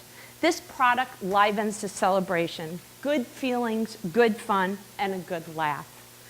I've sold 6 baby hats to date. Baby Hats is using the proven business model of crawl, walk, run. Phase 1 is where Baby Hats is now. We have a face page. We've got 237 targeted market followers. It leads to a very simple web page as well as an Etsy baby hat store. Phase 2 goes into the smaller retailers in this local area and out throughout Los Angeles County, hospital gift stores, party supply stores. Phase 3, we're going straight to the big box, Babies R Us. This financial chart that I'll be showing you, I have a business plan. I have some very fancy predictions and charts that are typical. But this is a realistic snapshot of the next 6 months of Baby Hats. I'm simple, I want to understand it, and I want to make sure that my time is well spent and that I can actually make money on this. So what you're seeing here is a very conservative outlook. I've rounded the expenses up. I've taken my revenue down. I've factored in a downstroke of $1,000. I'll break even at month 3. I'll start seeing profit in month 4. By the end of this year, after expenses and taxes, I expect to make $8,400 in pure profit. This is a viable company.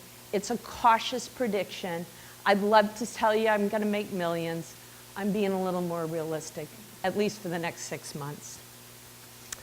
Baby Hat's source of funds will be taking the top prize today at New Venture Challenge. I'm also hoping to win the May 16th class competition. And the rest of my capital will come from private investors and angels. The use of those funds will go through to raw materials to create 300 baby hats, increased business through my website, attendance at an upcoming Baby Fair Expo for customer acquisition. And additionally, I have $1,000 of that operational downstroke before breaking even. I also need a commercial sewing machine I can buy used to cut costs. But like other things, Baby Hats will have to leave home. Bye-bye, baby. Baby Hat's exit strategy will be to sell to big toy manufacturer Mattel, a leading in that area. And with the intellectual property secure, I think this product could be viable through sports licensing. Go Lakers! To summarize the viability of Baby Hats, this product, it already exists, and I have made sales. I'm in full control of manufacturing this locally.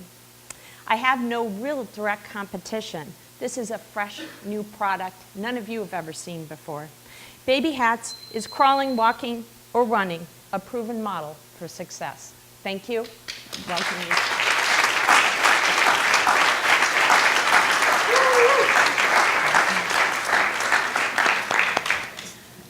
Fantastic. And thank you. You did not talk about the cost of manufacturing and also what you're going to charge for them. Yes, and I think that's a fabulous question, and I apologize not for throwing that out there.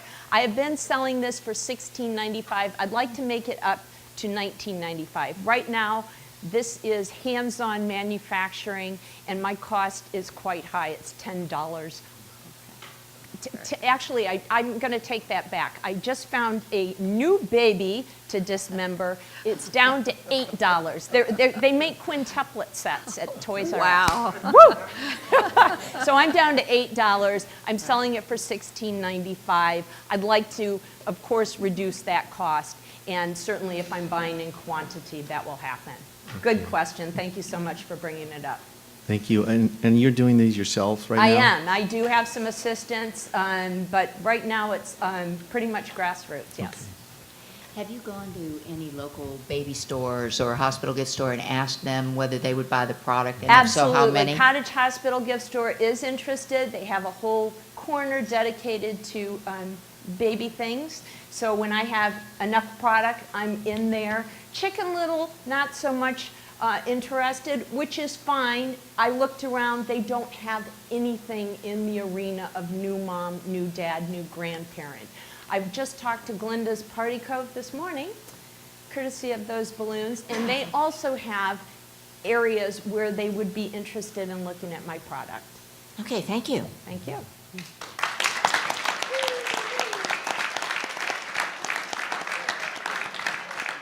So it's tradition to do this in reverse order. So we announce the third place winner first, followed by the second place winner and then the first place winner.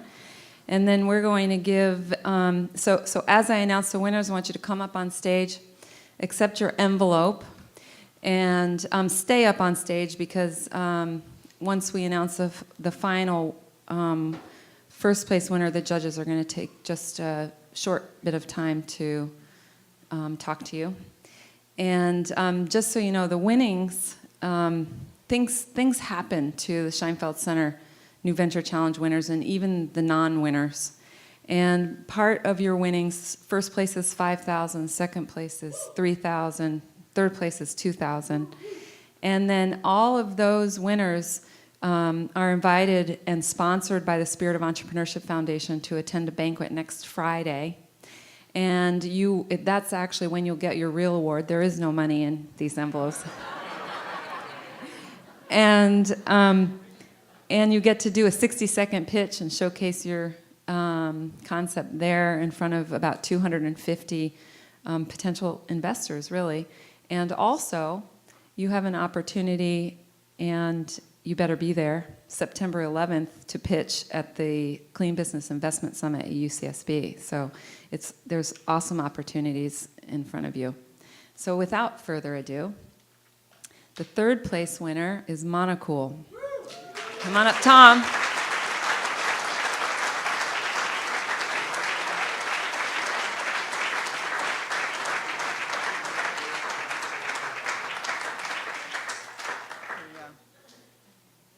Tom is one of my students in ENT 208, Business Plan Development, so I'm very proud of you. The second place winner is from Antioch University, Goddess Moto.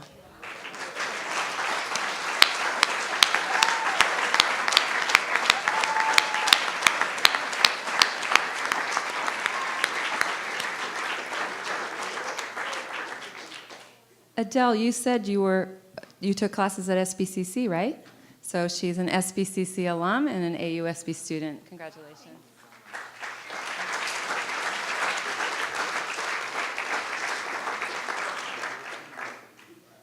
Do I get a drum roll?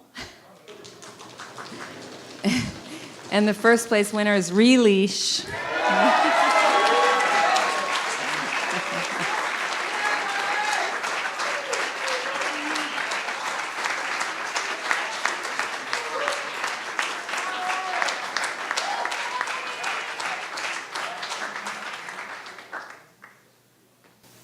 So judges, would you like to say something to this group?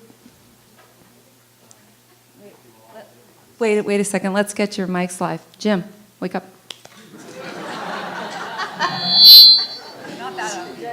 Sounds like we're live. Okay, thank you, everybody. It's a whole lot more than just the people standing here. Everybody put so much into this, and it's really, really hard each year to pick just 3. But congratulations to all of you standing here. It was really well done. You clearly believed in your project, and we were really glad, especially the one that I was going to speak to is the motorcycle clothing. Excellent. We were very, very impressed with that. So it's clearly well done, well thought out. Congratulations.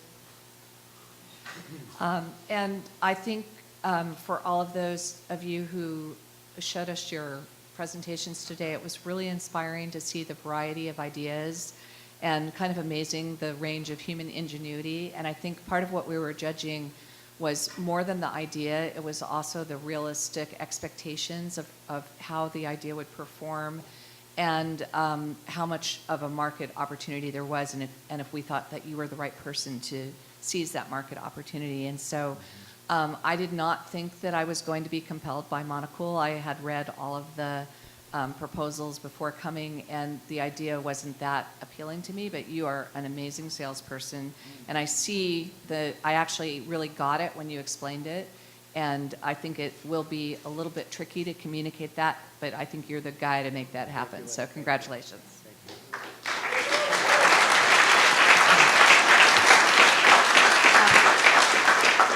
So I want to echo my fellow judges' comments. I mean, it was really hard. A lot of our scores were really, really close between companies. So those of you who aren't standing on the stage, please remember that you did an amazing job. And, you know, we would all be here to help you try and figure out your plan.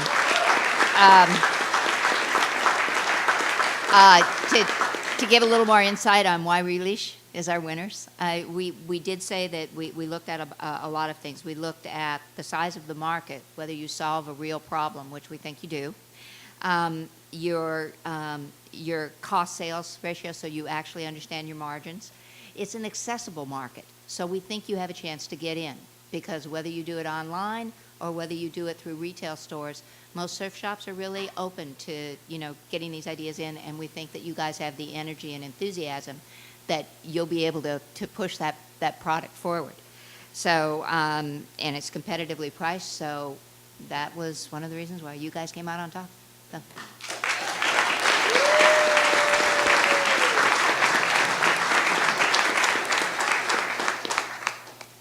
Well, thank you all for coming to the collegiate portion of the New Venture Challenge. I can't thank you enough. The judges did a wonderful job. Every single presentation was awesome. And we're ready to start our high school tier now, so thank you very much. Before we get started, I'd like to introduce our high school judges. We have a wealth of experience here, and it is truly an honor to have you all before us today and to offer your time so generously to our students. We really appreciate you being here.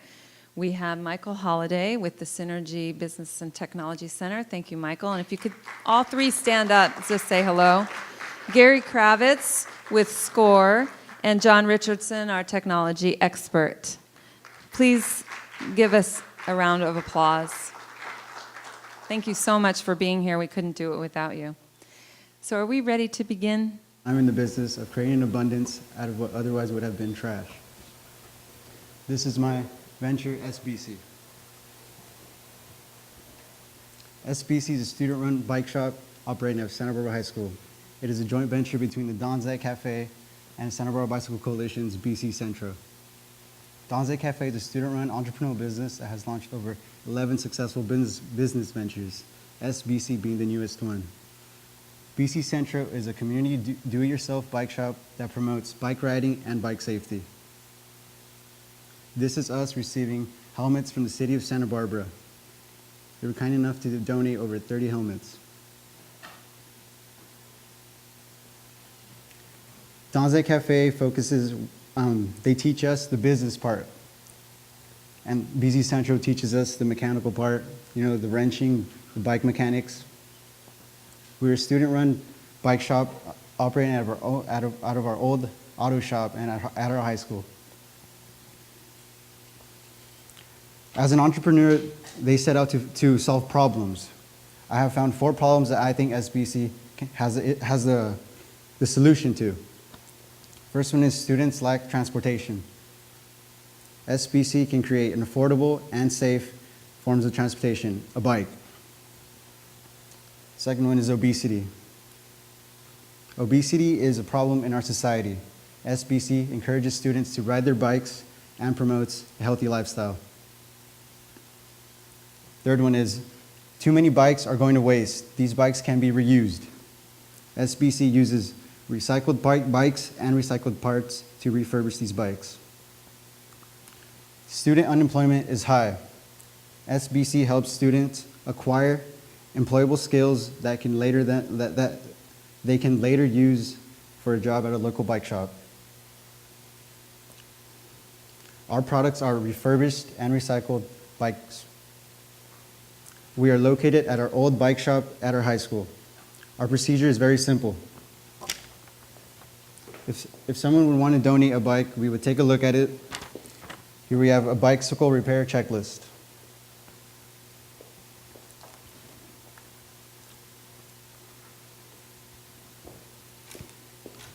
This checklist has everything from greasing a seat post to the drivetrain, shifters, brakes, everything. We make sure our products are safe before we could sell them. We also offer bike tune-ups as a service. SBC is a social venture. and helps our community. We don't just focus on our profit. Helping out the community is a big part of what we do. This past weekend, we helped bike valet over 1,000 bicycles at the Earth Day Festival, have donated over 26 bikes to low-income children for Bikes for Christmas, and 15 other bikes for the sports drive. This is my favorite part of being a part of this successful venture. You know, we help our community by giving kids bikes for Christmas. These kids can't afford it. They're from low income. You know, they might not get a present for Christmas. If we could donate a bike, make them smile, that really, you know, we're really proud of that. Market analysis. Our market is split up into 3 groups. Biggest one is Santa Barbara community. Second one is Santa Barbara High School and staff. And the third one is Santa Barbara Junior High. These numbers are based off the 7% of people in Santa Barbara who ride their bikes on almost every day. But our goal is to get this 7% to 20% by 2020. A bigger market means a better chance of having more business.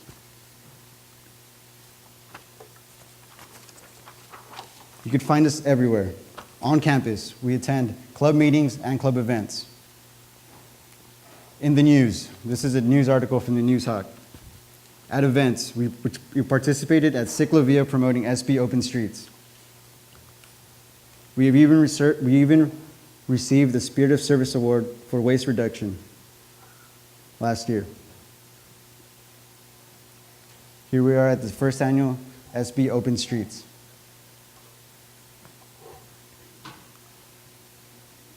You are at Earth Day, Bike Ballet. These are our startup costs. I'm here today to ask for these startup costs. We think that around $1,000 would be perfect for us to start our business for next year. And I am confident there will be a really great return in investment. Our projected income statement shows proof of concept.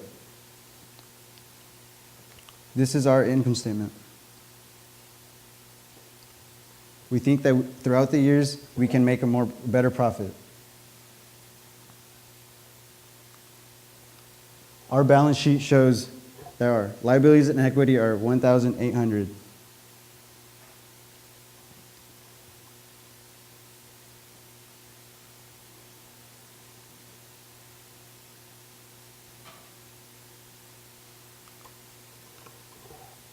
So I really think this business has what it takes to be launched. And here's a video I had the privilege to show at the Youth Bike Summit back in February. It promotes healthy lifestyle, it promotes healthy bike riding, bike safety, and it was a collaboration between the Donze Cafe and Traffic Solutions, one of our business partners. True, we all wanna be different, so why must we follow? Keeping up with the Jones, we'll find the door that's hollow. Personal choice is something we decide, making a difference. Let's start by choosing how we ride, walking with our feet. Select your car and hit delete. Be friendly and live free. You know we all are family. The reggae beat, reach your heart, be your best and do your part. You'll realize that's the start. The Beatles said it. Without that action, we'd all have it rough. If you'd like to see the rest of this video, please visit www.donsnetcafe.com. I'm very proud of what I do, and I really think this business has what it takes. So if you would like to join me in doing some good in the world, one bike at a time, please help. Thank you.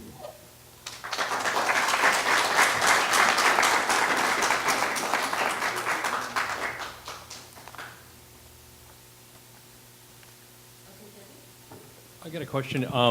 I love the concept. It's a cool idea. And have you guys thought about how you could even use your business model and sort of roll it out as like a franchise with other high schools and really help them launch and do a similar thing and still get a piece of their action? Yeah, we want to start working with other high schools. You know, this would really benefit the cycling community here in Santa Barbara. if other bike shop, local bike shops, school or private, you know, if we join together, this would only make cycling better and easier for everyone here. Where do you expect to get the bikes that you're going to use for repairing and also getting parts from? Oh, these bikes are donated, so, you know, we sometimes go out and check. You know, there's abandoned bikes everywhere. We go out and see which ones we can find. We asked, there's a big one is after the UCSB college, after the students leave, you know, they leave a lot of bikes behind. We want to start going, you know, checking after they leave, can bring some bikes back, you know, and we could even repair those, refurbish those, make sure they're safe, and sell those. How are you calculating the sales price of the bike? The bike, from what time and you know, work has been put into it and the parts that are used on it. Plus, how much margin are you? What was that? How much are you adding to that? To the bike, the price of the bikes? Cost. The costs? It's called profit. Oh, profit. Oh, okay. How much? So you're asking what our profit was going to be, pretty much? How do you determine, the price? I mean, So if for a right, so- bike, you know what your cost of your repairs are, then what so do you do? we try to you know, try to make the double of what of the bike itself before, you know, you know, we use recycled parts as well, so all these parts are we have to reuse them on the bike, so, you know, all the time we put into it, and what we're trying to do is double the profit. Okay, thank you.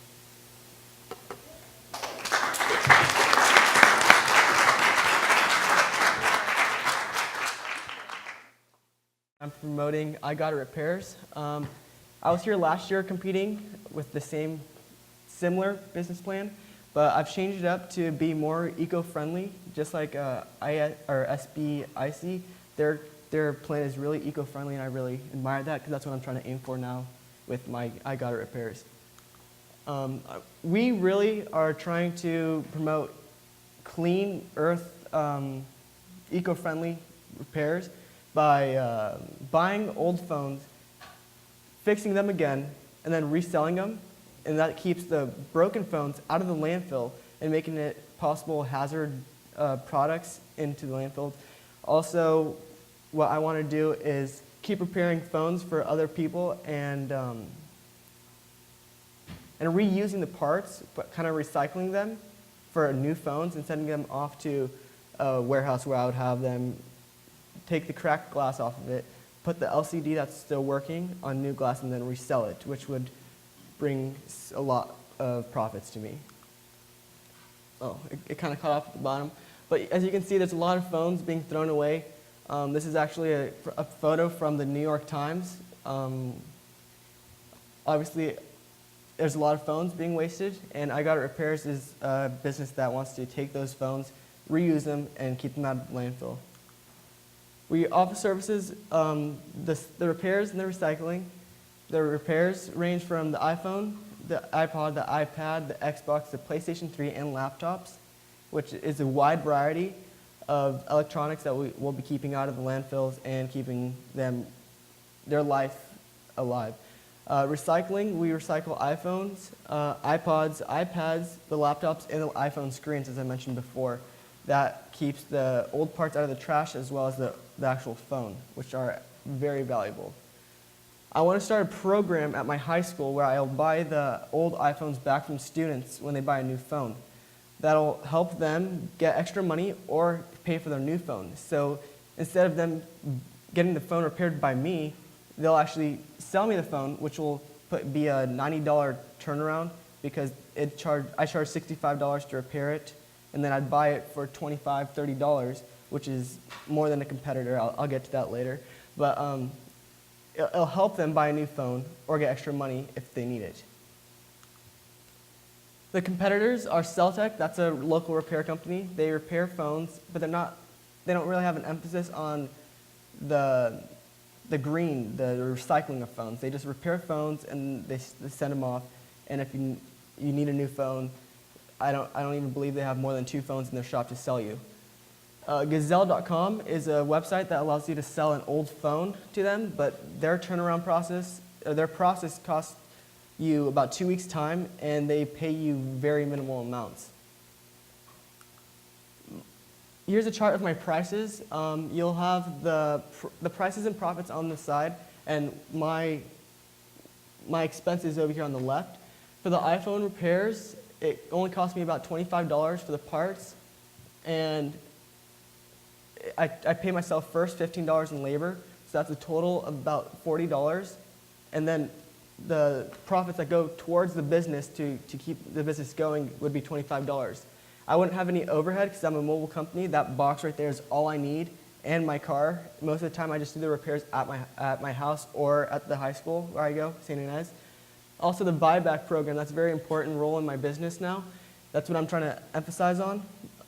I'd be buying the phones for about $25. I'd be putting $25 in parts in for a basic iPhone 4 or 4S. That's $15 plus the $50 plus the $15 would be $65, and I'd be able to sell that phone within 12 hours of actually buying it for $175 for a total profit of $110.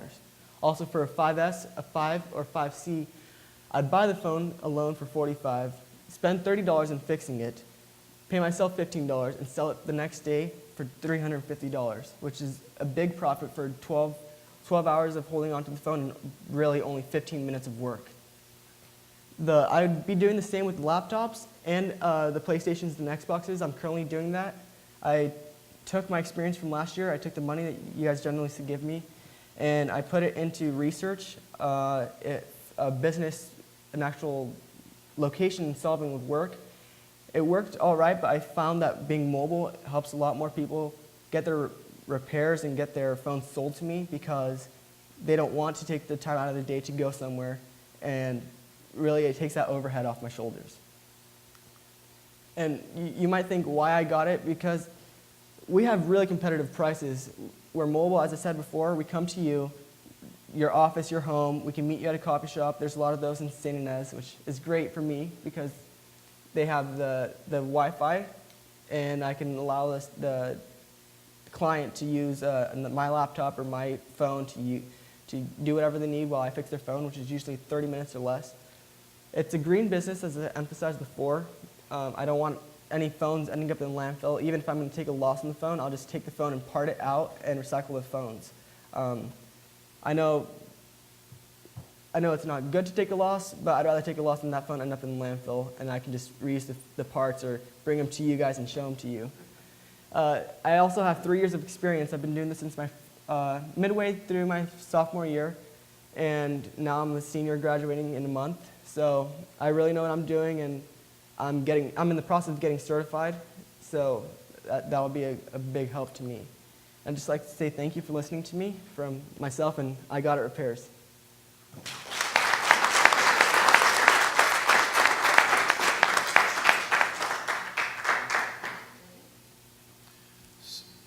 So you get to the coffee shop, they hand you something, and they're expecting you to turn it back around for them in an hour for a certain price. But do you really know until you get into it what if you can do it or not? Yeah, of course. I asked them, what's the basic problem? If it's a cracked screen I know I can fix. I fixed over 250 of those in the past year alone. It takes me, seriously, for an iPhone 5 or 5S, 5C, it takes me about 15 minutes to fix. The profit margins on that are ridiculously high. I mean, really, I should be charging more, and there's the company here, Celtech, they charge a lot more for repairs than I do, and I know exactly what I'm diving into when I see the phone. I see if something's wrong with it. I tell them a time. I tell them, you want to stay here, you can go, and I'll be done within usually 30 minutes. That's my general time period, 30 minutes. Thank you. Question, have you thought, I love the concept, and I think it's great to see you come back and refine some of these things from last year. Have you thought about partnering with your local schools and sort of, because that's what gives you a strategic advantage against sort of every other person that's out there? Of course, yeah. I actually have thought about partnering. We're really close to Dunn High School, and it's also middle school. I've actually gone over there, left flyers there, talked to some students there. repaired phones for their teachers, their students. I've repaired cell phones for my teachers, some students in my high school. I mean, really, I need to find more outside of the Valley, because the Valley, you can only hold so much business in the same service. For the phones that you're buying and then repairing if needed, have you thought of perhaps giving them the bid on what you'll pay depending on what you find is the condition of the phone? So if they've dropped it in water and it's totally non-operational, it wouldn't be worth much. It's got a cracked screen. It's pretty easy. Yeah, of course. That's basically, I have a set price as much as $25 for a 4 or 4S, where Gazelle.com will pay you $10, and it takes 2 weeks to get you $10. I think that's ridiculous for them to hold on to your phone for 2 weeks while you can sell it to me in the next day for about 2.5 times the amount of money. So definitely, you want to see what's wrong with it, but most of the times, it's generally a cracked screen or a broken button or something that will cost me minimal 50 cents as much as $5. Thank you.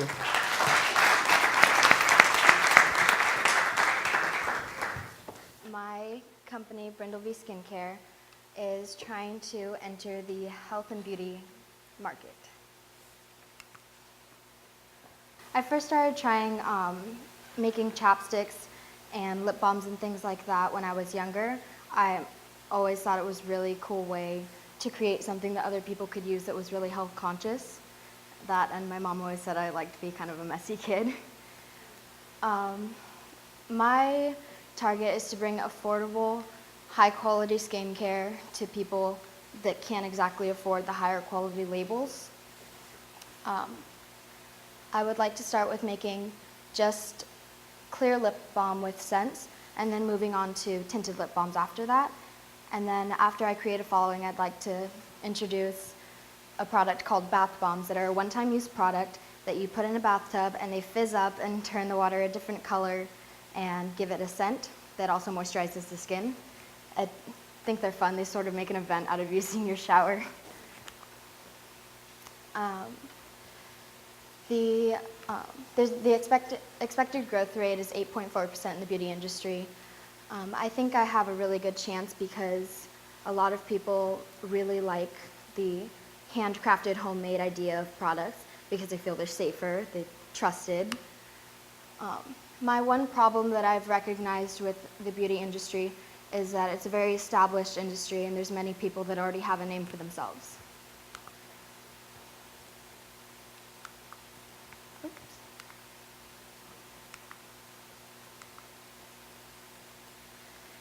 This is a chart of leading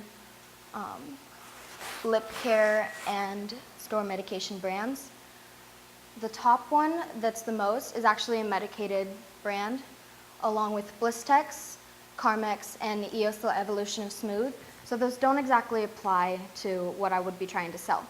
The ones that do apply are Burt's Bees chapsticks, private label, which would be what my company is, Revlon Color Burst chapstick lip moisturizer, and Maybelline Baby Lips. Since I'm a private label, I think I have a high standing in the chart, seeing as half of it doesn't include my product. I think the second highest one here is chapstick, which I'm pretty sure everybody knows the chapstick label. Honestly, it's not something that I'd really think would be healthy for my skin. A lot of people buy it because it is cheap, but I also think it's cheap in quality. And mine would be using all natural products that help to nourish the skin and seal in moisture. My plan is to start selling locally and start small, like in swap meets and the local farmers market. I'd like to do this because I want to sort of establish my business with the community and start small and go by word of mouth. I think this is a better way to know your consumers better. I would like to, as I grow, I'd like to sell online and go to wholesale distribution with places such as Plum Goods and Lassen's Natural Food and Vitamins. Plum Goods is a store downtown in Santa Barbara, and they take All of their products are handmade or recycled, and they're from people that just go to their website and they fill out sort of this prompt where they say what their product is, how they make it, what their turnaround time is, their wholesale prices, and based off of that, they choose whether they'd like you in your store or not. So by selling in places, I'd like to create a following so I can get into a place like Plum Goods, and then eventually Lassen's.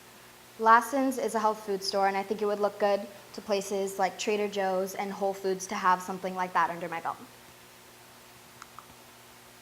This is just a picture of Plum Goods and some of the cosmetics that they sell. This is a hand cream and some other products that they have that are all natural and handmade. I actually went in one day and I was looking at these and I thought this looks like something I've made. And I looked at the ingredients and they're all natural and things that I've used in my products, and I think I would fit very well in their store. My initial market is females from 16 to 20 years old. I'd like to target them because there's not much available in their age range. There's all these things for older women, like wrinkle creams and things for little children, like the root beer flavored chapsticks and like bubblegum makeup. After I finish a couple sales of the chapstick, I'd like to include other products such as bubble bars and bath bombs. This is my price per unit and profit margin. So it would cost me about 36 cents per unit, and I get about 89 cents each, and it's a 72% profit. This is my break-even point and basically my financial plan. I plan on doing, with $1,000, I could make about 2,000 chapsticks, and if sold successfully over 3 months, my break-even point would be along the 3rd month, where then I could start making a profit over the next 2, and then turn it around and start over. My team would be me, Brittany Martinez, and these are just actually a couple friends that told me that they would work for me without a cost for the first few months just to help me get started, which is very nice of them. The top left, that is one of the main ingredients, shea butter. This is beeswax, cocoa butter, and the bottoms are essential oils, and they're all basically cold pressed. Pretty much every one of them is cold pressed, and that's how you get the oils out of the basic plant products, and they're all raw materials and natural and good for your skin. This is pretty much my cost, my initial startup cost, and it shows everything that I would need for casing and for selling and things like that. Pouring trays, I thought I'd mention that.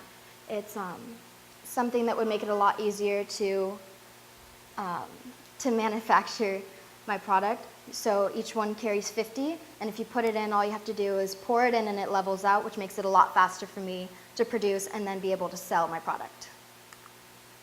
That's it.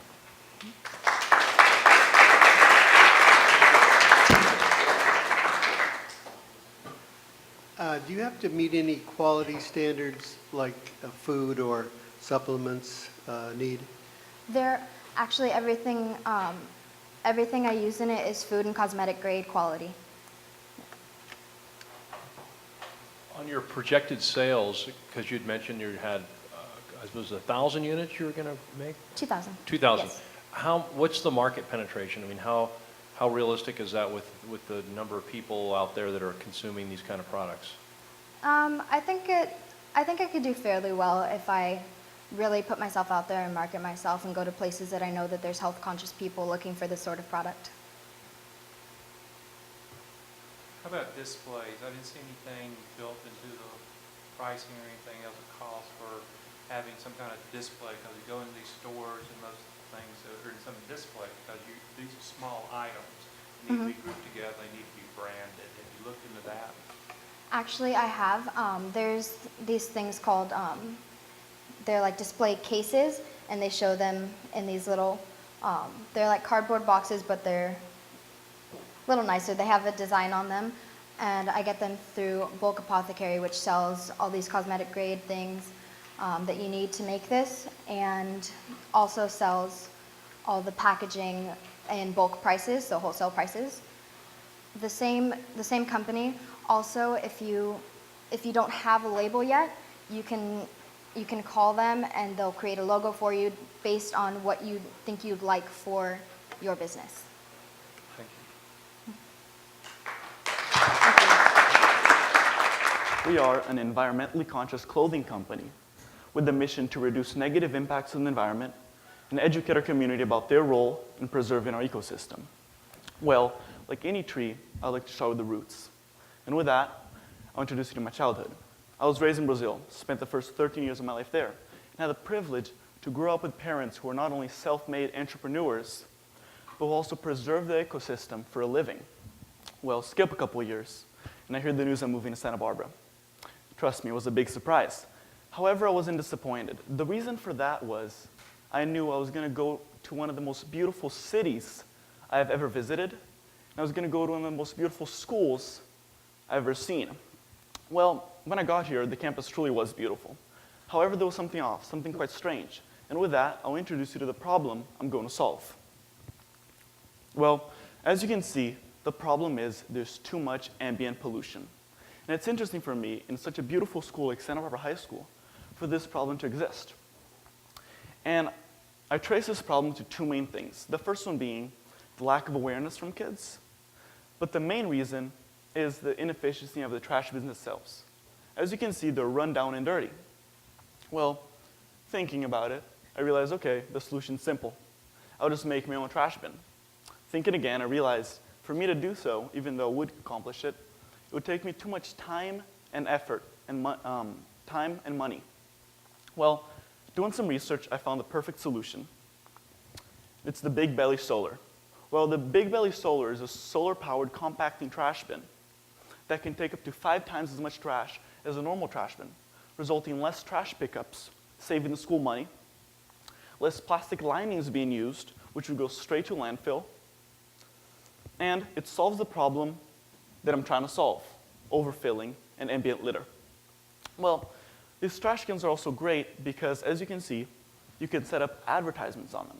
And since both me and the school need to raise $1,500 each, one trash bin costs $3,000, it is a reliable source of revenue.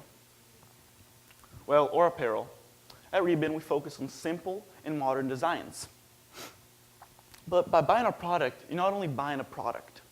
By buying our product, you're investing in a cleaner community and a healthier environment. So you're buying the product for the brand and for the experience. Well, since we have a partnership with Designing Cut, we're able to make these t-shirts for a very low amount of money, resulting in great margins, 50% margins for us. A revenue model. Well, the way we make money is the following. We sell the t-shirts, allowing us to buy the trash bin, allowing us to set up advertisements on the trash bin itself, allowing us to buy more t-shirts and complete the process. Well, this proves to be a self-sufficient and reliable method of revenue. By the way, we're an FPC, a flexible purpose company. That allows us to have the for-profit philosophy of any other form of corporation with a special meaning or purpose, ours being bettering the environment. Market analysis. Well, could you believe that a stunning 91% of consumers would favor a company that has a positive social impact? And even more impressively, 60% have done so in the last 12 months. Well, let's talk marketing. Our target market are both the adult community of Santa Barbara, who have strong ties to the school and the community, and their children who are or currently going to the Santa Barbara High School or the other high schools around us. And so by advertising both local events and social media, we're able to reach both aspects of our target market. Sales. Well, these are some pictures of me at Earth Day, and at the moment, we're only selling at events. However, even though the feedback was amazing and I practically sold out, I still have a few, so if any of you are interested, please let me know. Part of the money I'm getting from the $1,000 award grant is going to go to install a website and online sales to maximize our profits in the near future. Advisory board. I have the privilege to work with Jesus, and Miss B, who are great influences in the Santa Barbara community, both the CFO and CEO of Instituto Perene, a company that works to preserving the environment in Brazil, and Marburg, who you all know is the biggest name in trash bins in Santa Barbara, Ventura County. Well, projected break-even analysis. We're projected to, as you can see, we're projected to break even in 2 months. And after that, we're gonna get $700 a month from online sales, local event sales, and the advertisement itself. Well, although the school does benefit from the cleaner campus, it also benefits in source of cash. As you can see, in month 9, the school already gets back the investment of $1,500 that they put into a trash bin. That money comes from less trash pickups, less plastic linings being used, and advertisement. And at the end of the school year, it makes $350 from one trash bin. Well, here today I'm seeking $1,000 to spend on the following. $200 will go to the first 2 batches, the first one being Earth Day, the second will be in Business to Business Expo. $300 will go to legal purposes, such as filing the trademark and the FPC itself. And then $500 will go to installing and setting up online sales on a website to maximize their profits. Well, at the moment, we're focusing on installing these trash bins in 4 main locations in Santa Barbara High School. We're going to install 1 this year and 3 the next.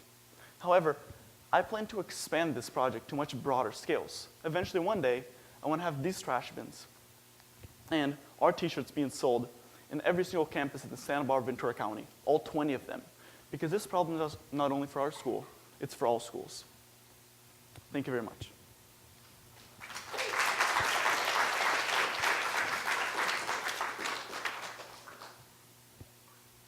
I'll make a comment. It's interesting from your background in Brazil because they're pretty progressive, especially as far as this kind of thinking goes. One of the things that I thought was, and you actually answered the question, was a savings to the schools. Yeah. So have you kind of vetted those numbers to make with the facilities people? I calculated all the numbers and I talked to the custodians and the assistant principal and the principal at my school. And by using less plastic linings and needing less trash pickups, the school saves a lot of money. Plus, the advertisement from the trash bins themselves is a source of revenue. So in the end, as I showed, in 9 months, they get their money back from the investment. And by the end of the school year, per trash bin, they get $350.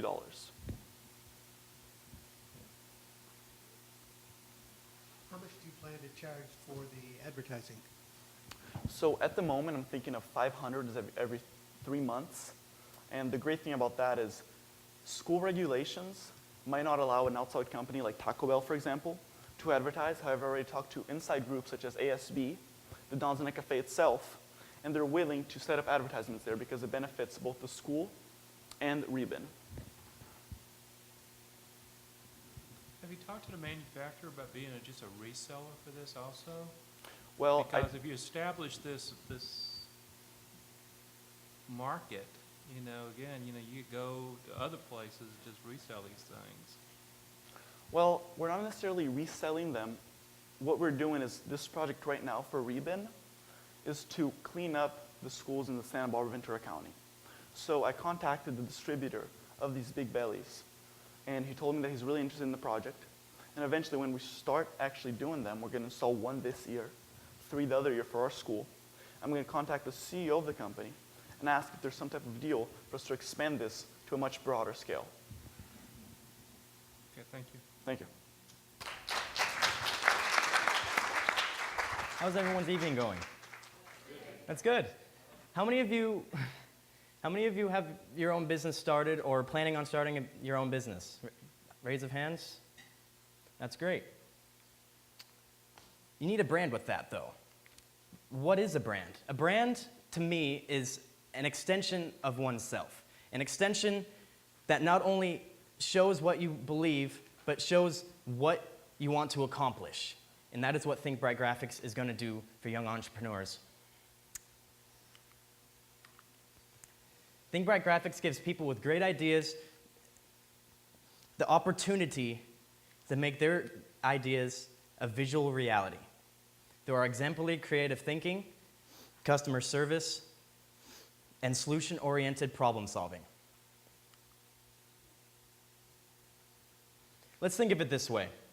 I am the creative middleman that bridges the gap between artist and client. I offer the clients options with artists who I've networked that they can choose what style they wish to express themselves through, whether that's a brand, concept, or character design. This is my first client with the Santa Barbara Coastal Explorers. Very great company. The issue. I'm an Oregonian. Super rainy, cloudy, it's gloomy. It's also where I discovered the internet. And what I found there was that people kept on saying to other artists, I wish I could draw like you. I wish I could get my ideas onto paper like you do yourself. And I saw that and I was like, wow, how can I do something about this? Is there something that can fill that need? And that's what Think Bright aims to do. Let's face it, small businesses are increasing in sales this year. It's predicted that 67% actually are suspected to be increased in sales. That's a whopping percentage. I had actually conducted a test in my own classroom and asked them if they want to work for a company or be a part of their own business. 41% wanted to start their own business. And the 8% already have their own business started and said that they needed a brand that can fully express what they believe. The other percentages list people that have a job or want to work for other businesses. Let's think of it like that's only Santa Barbara High School, 2,200 students. That's only one classroom. Think of the possibilities in just Santa Barbara High School. What about the district? That's America's future economy, because that's where it lies. Hourly rates, that kind of scares people, especially for graphic designers. You can go to a graphic design firm here in Santa Barbara, and they'll charge hundreds of thousands of dollars for even a logo design. To me, that seems a little bit ridiculous, considering that not all young entrepreneurs have the resources to even nearly afford that. And that's why I'm implementing hourly rate with cost, with a cap. Now, what the cap is that it prevents any more cost of the client from paying any more than he or she should. Let's say that it's a, $15 an hour logo,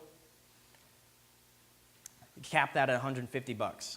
Leaves it convenient for the young entrepreneur and gets them out on the road running. Marketing.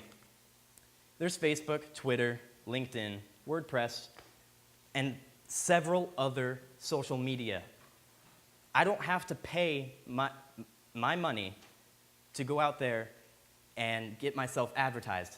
Facebook especially is a very great website to even broadcast yourself. You can just say, oh, just look me up on Facebook. People know exactly what you mean. Now, as you can see, DeviantArt. Now, DeviantArt is a website specifically designed for artists like myself to post their work, and other people can see that, whether you're a member or not. These are DeviantArt. That is the website I am going to network artists for future clients. However, I do want to stick with the locality. It is very important that things are spread word to mouth here in Santa Barbara, and personal contact is very essential for creating this community of artists and client. The exciting part, it's estimated that if I hit the ground running, I will be making $1,400 a month, roughly, with brainstorming, logos, branding, designs, animations, plus the markup that I'll be charging the artists from their pay. This is only 15%. It's only going to cost me $600 to maintain the supplies needed for keeping this business running. I'd like to especially thank Alyssa Sears from Christie Communications for helping me get myself out there and making this encouraging me in coming out here and presenting to people like you. Jeff Berry from Santa Barbara Coastal Explorers. Unfortunately, he was not able to come, but he was my very first client, and he strongly supports me still. Miss Nodal from the Don's Net Cafe for giving me the opportunity for starting this business.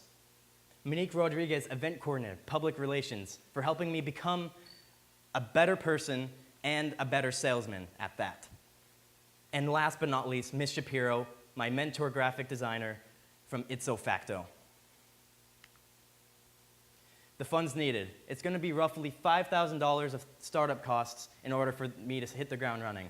That includes a new computer, monitor, software, art tablet, scanner/printer, and supplies.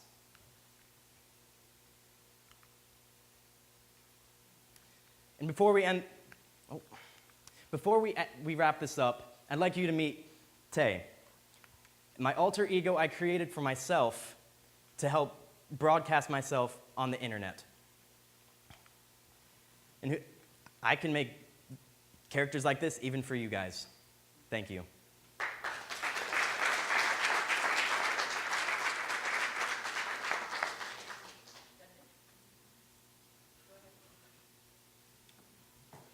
I like the idea of the concept of bridging between artists and the need.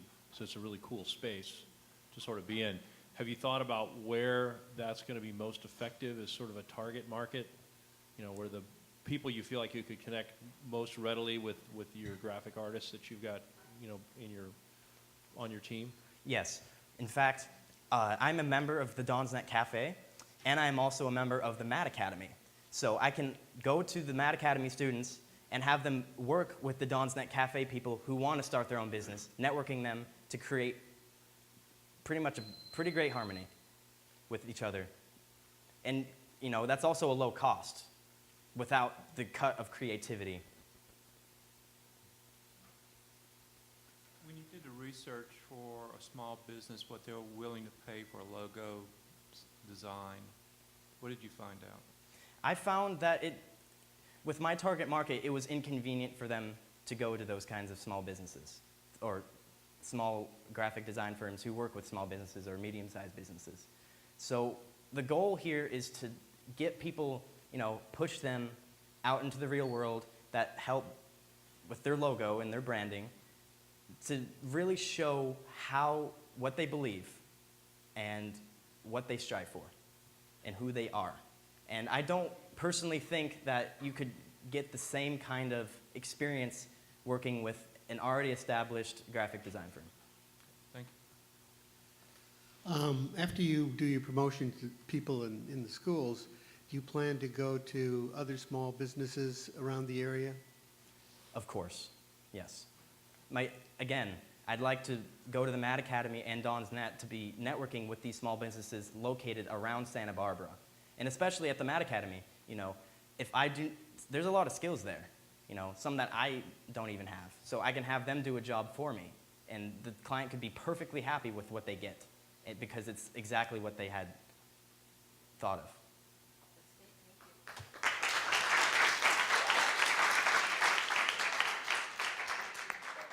It's 6:05, and on my schedule, it tells me to announce the winners at 6:05.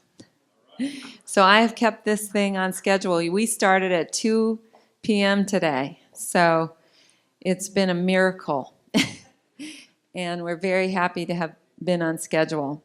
So here's what we're going to do. We're going to announce the winners, and we traditionally announce third place, second place, first place.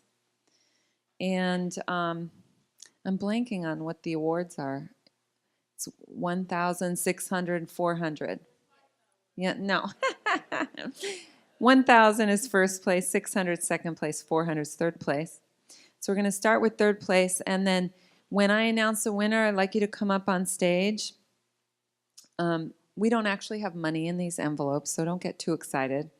Because when you win, you're then invited to the banquet, and your seat and your meal is sponsored by the Spirit of Entrepreneurship Foundation. And so we will expect you to be there next Friday nights. We're going to do this again, but we'll be at the Fest Parker's Doubletree Resort, doing some fine dining together. And that's where you will receive your award, your actual money, and you will present your concept again in 60 seconds to a group of 250 business owners and investors in Santa Barbara. So it's a pretty interesting opportunity for you. In addition, there could be other opportunities that happen on September 11th at the Clean Business Investment Summit, where students, the first place winner will be invited to present there as well. So, do you want to know who won the competition today? Okay. So, third place winner for the 4th annual Scheinfeld Center New Venture Challenge goes to Think Bright Graphics. Taylor Berry with Santa Barbara High School. Taylor?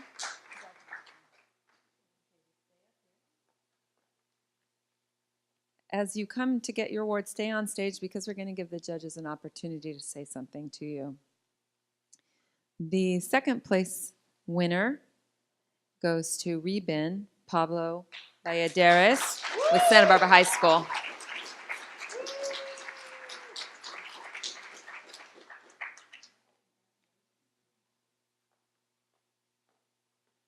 Drum roll. First place winner is I Got It Repairs with San Ynez Valley High School.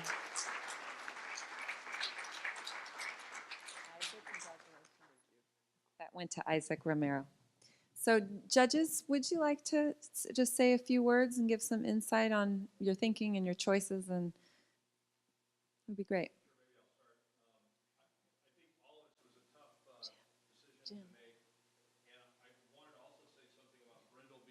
SBCC, because everybody has a unique market space to be in, and I really felt like her passion was very strong. So I'd encourage her to continue in that. So keep going, because I really like what you did, and it could be huge. That could be a multi-million-dollar industry. And also the bicycle thing is a great model as well, and that could roll out to other campuses.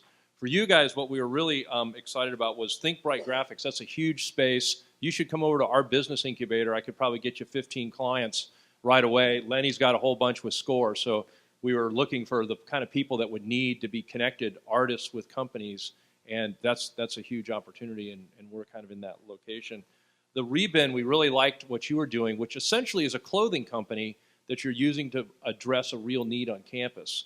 So as much as you can integrate those two a little bit more together is probably going to be better for you guys, because you're making your money selling your clothing for a good cause, and then the branding on campus. So there's a lot of potential there. If you really work it, you can figure out where your best sort of sweet spot is. And I Got It. Did you win last year? Second place. Hey, this year, first place. Awesome.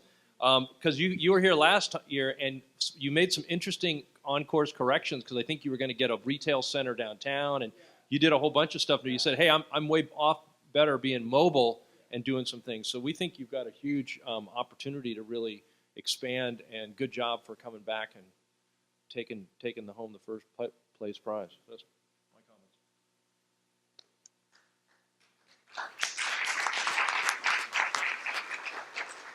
Gary?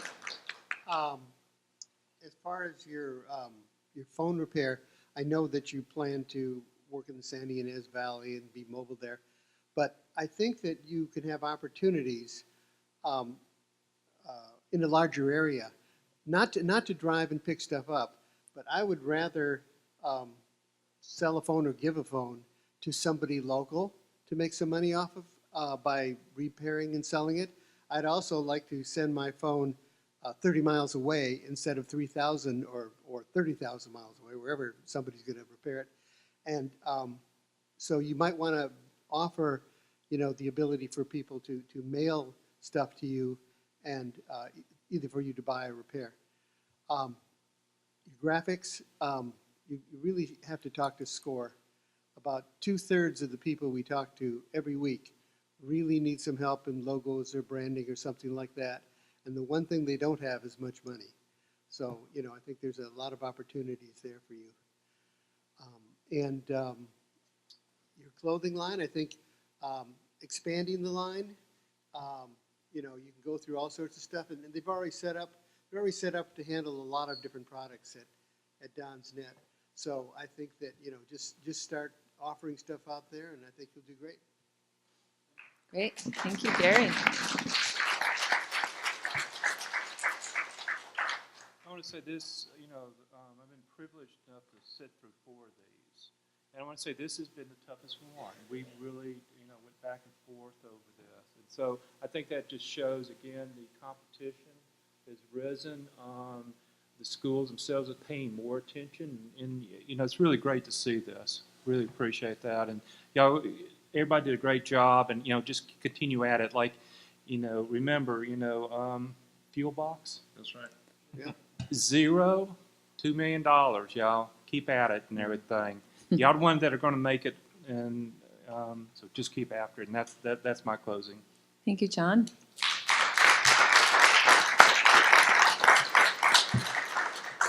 So I just want to say, look out for San Marcos High. They aren't here today, but they started an entrepreneur academy and have almost guaranteed that we'll have 30 business plans competing by year 2 of their academy. So I'd watch out for San Marcos High as being a tough competitor coming up. So we've got our eye out on them. Thank you to Lompoc High, Sue, for being here. Ms. B from Santa Barbara High, Scott Yamahata from Dos Pueblos. And do we have a teacher from San Ynez Valley? No? Okay. Well, thank you for representing. And I just appreciate everyone's participation. Thank you, judges, and congratulations to our winners, and we'll see you next year.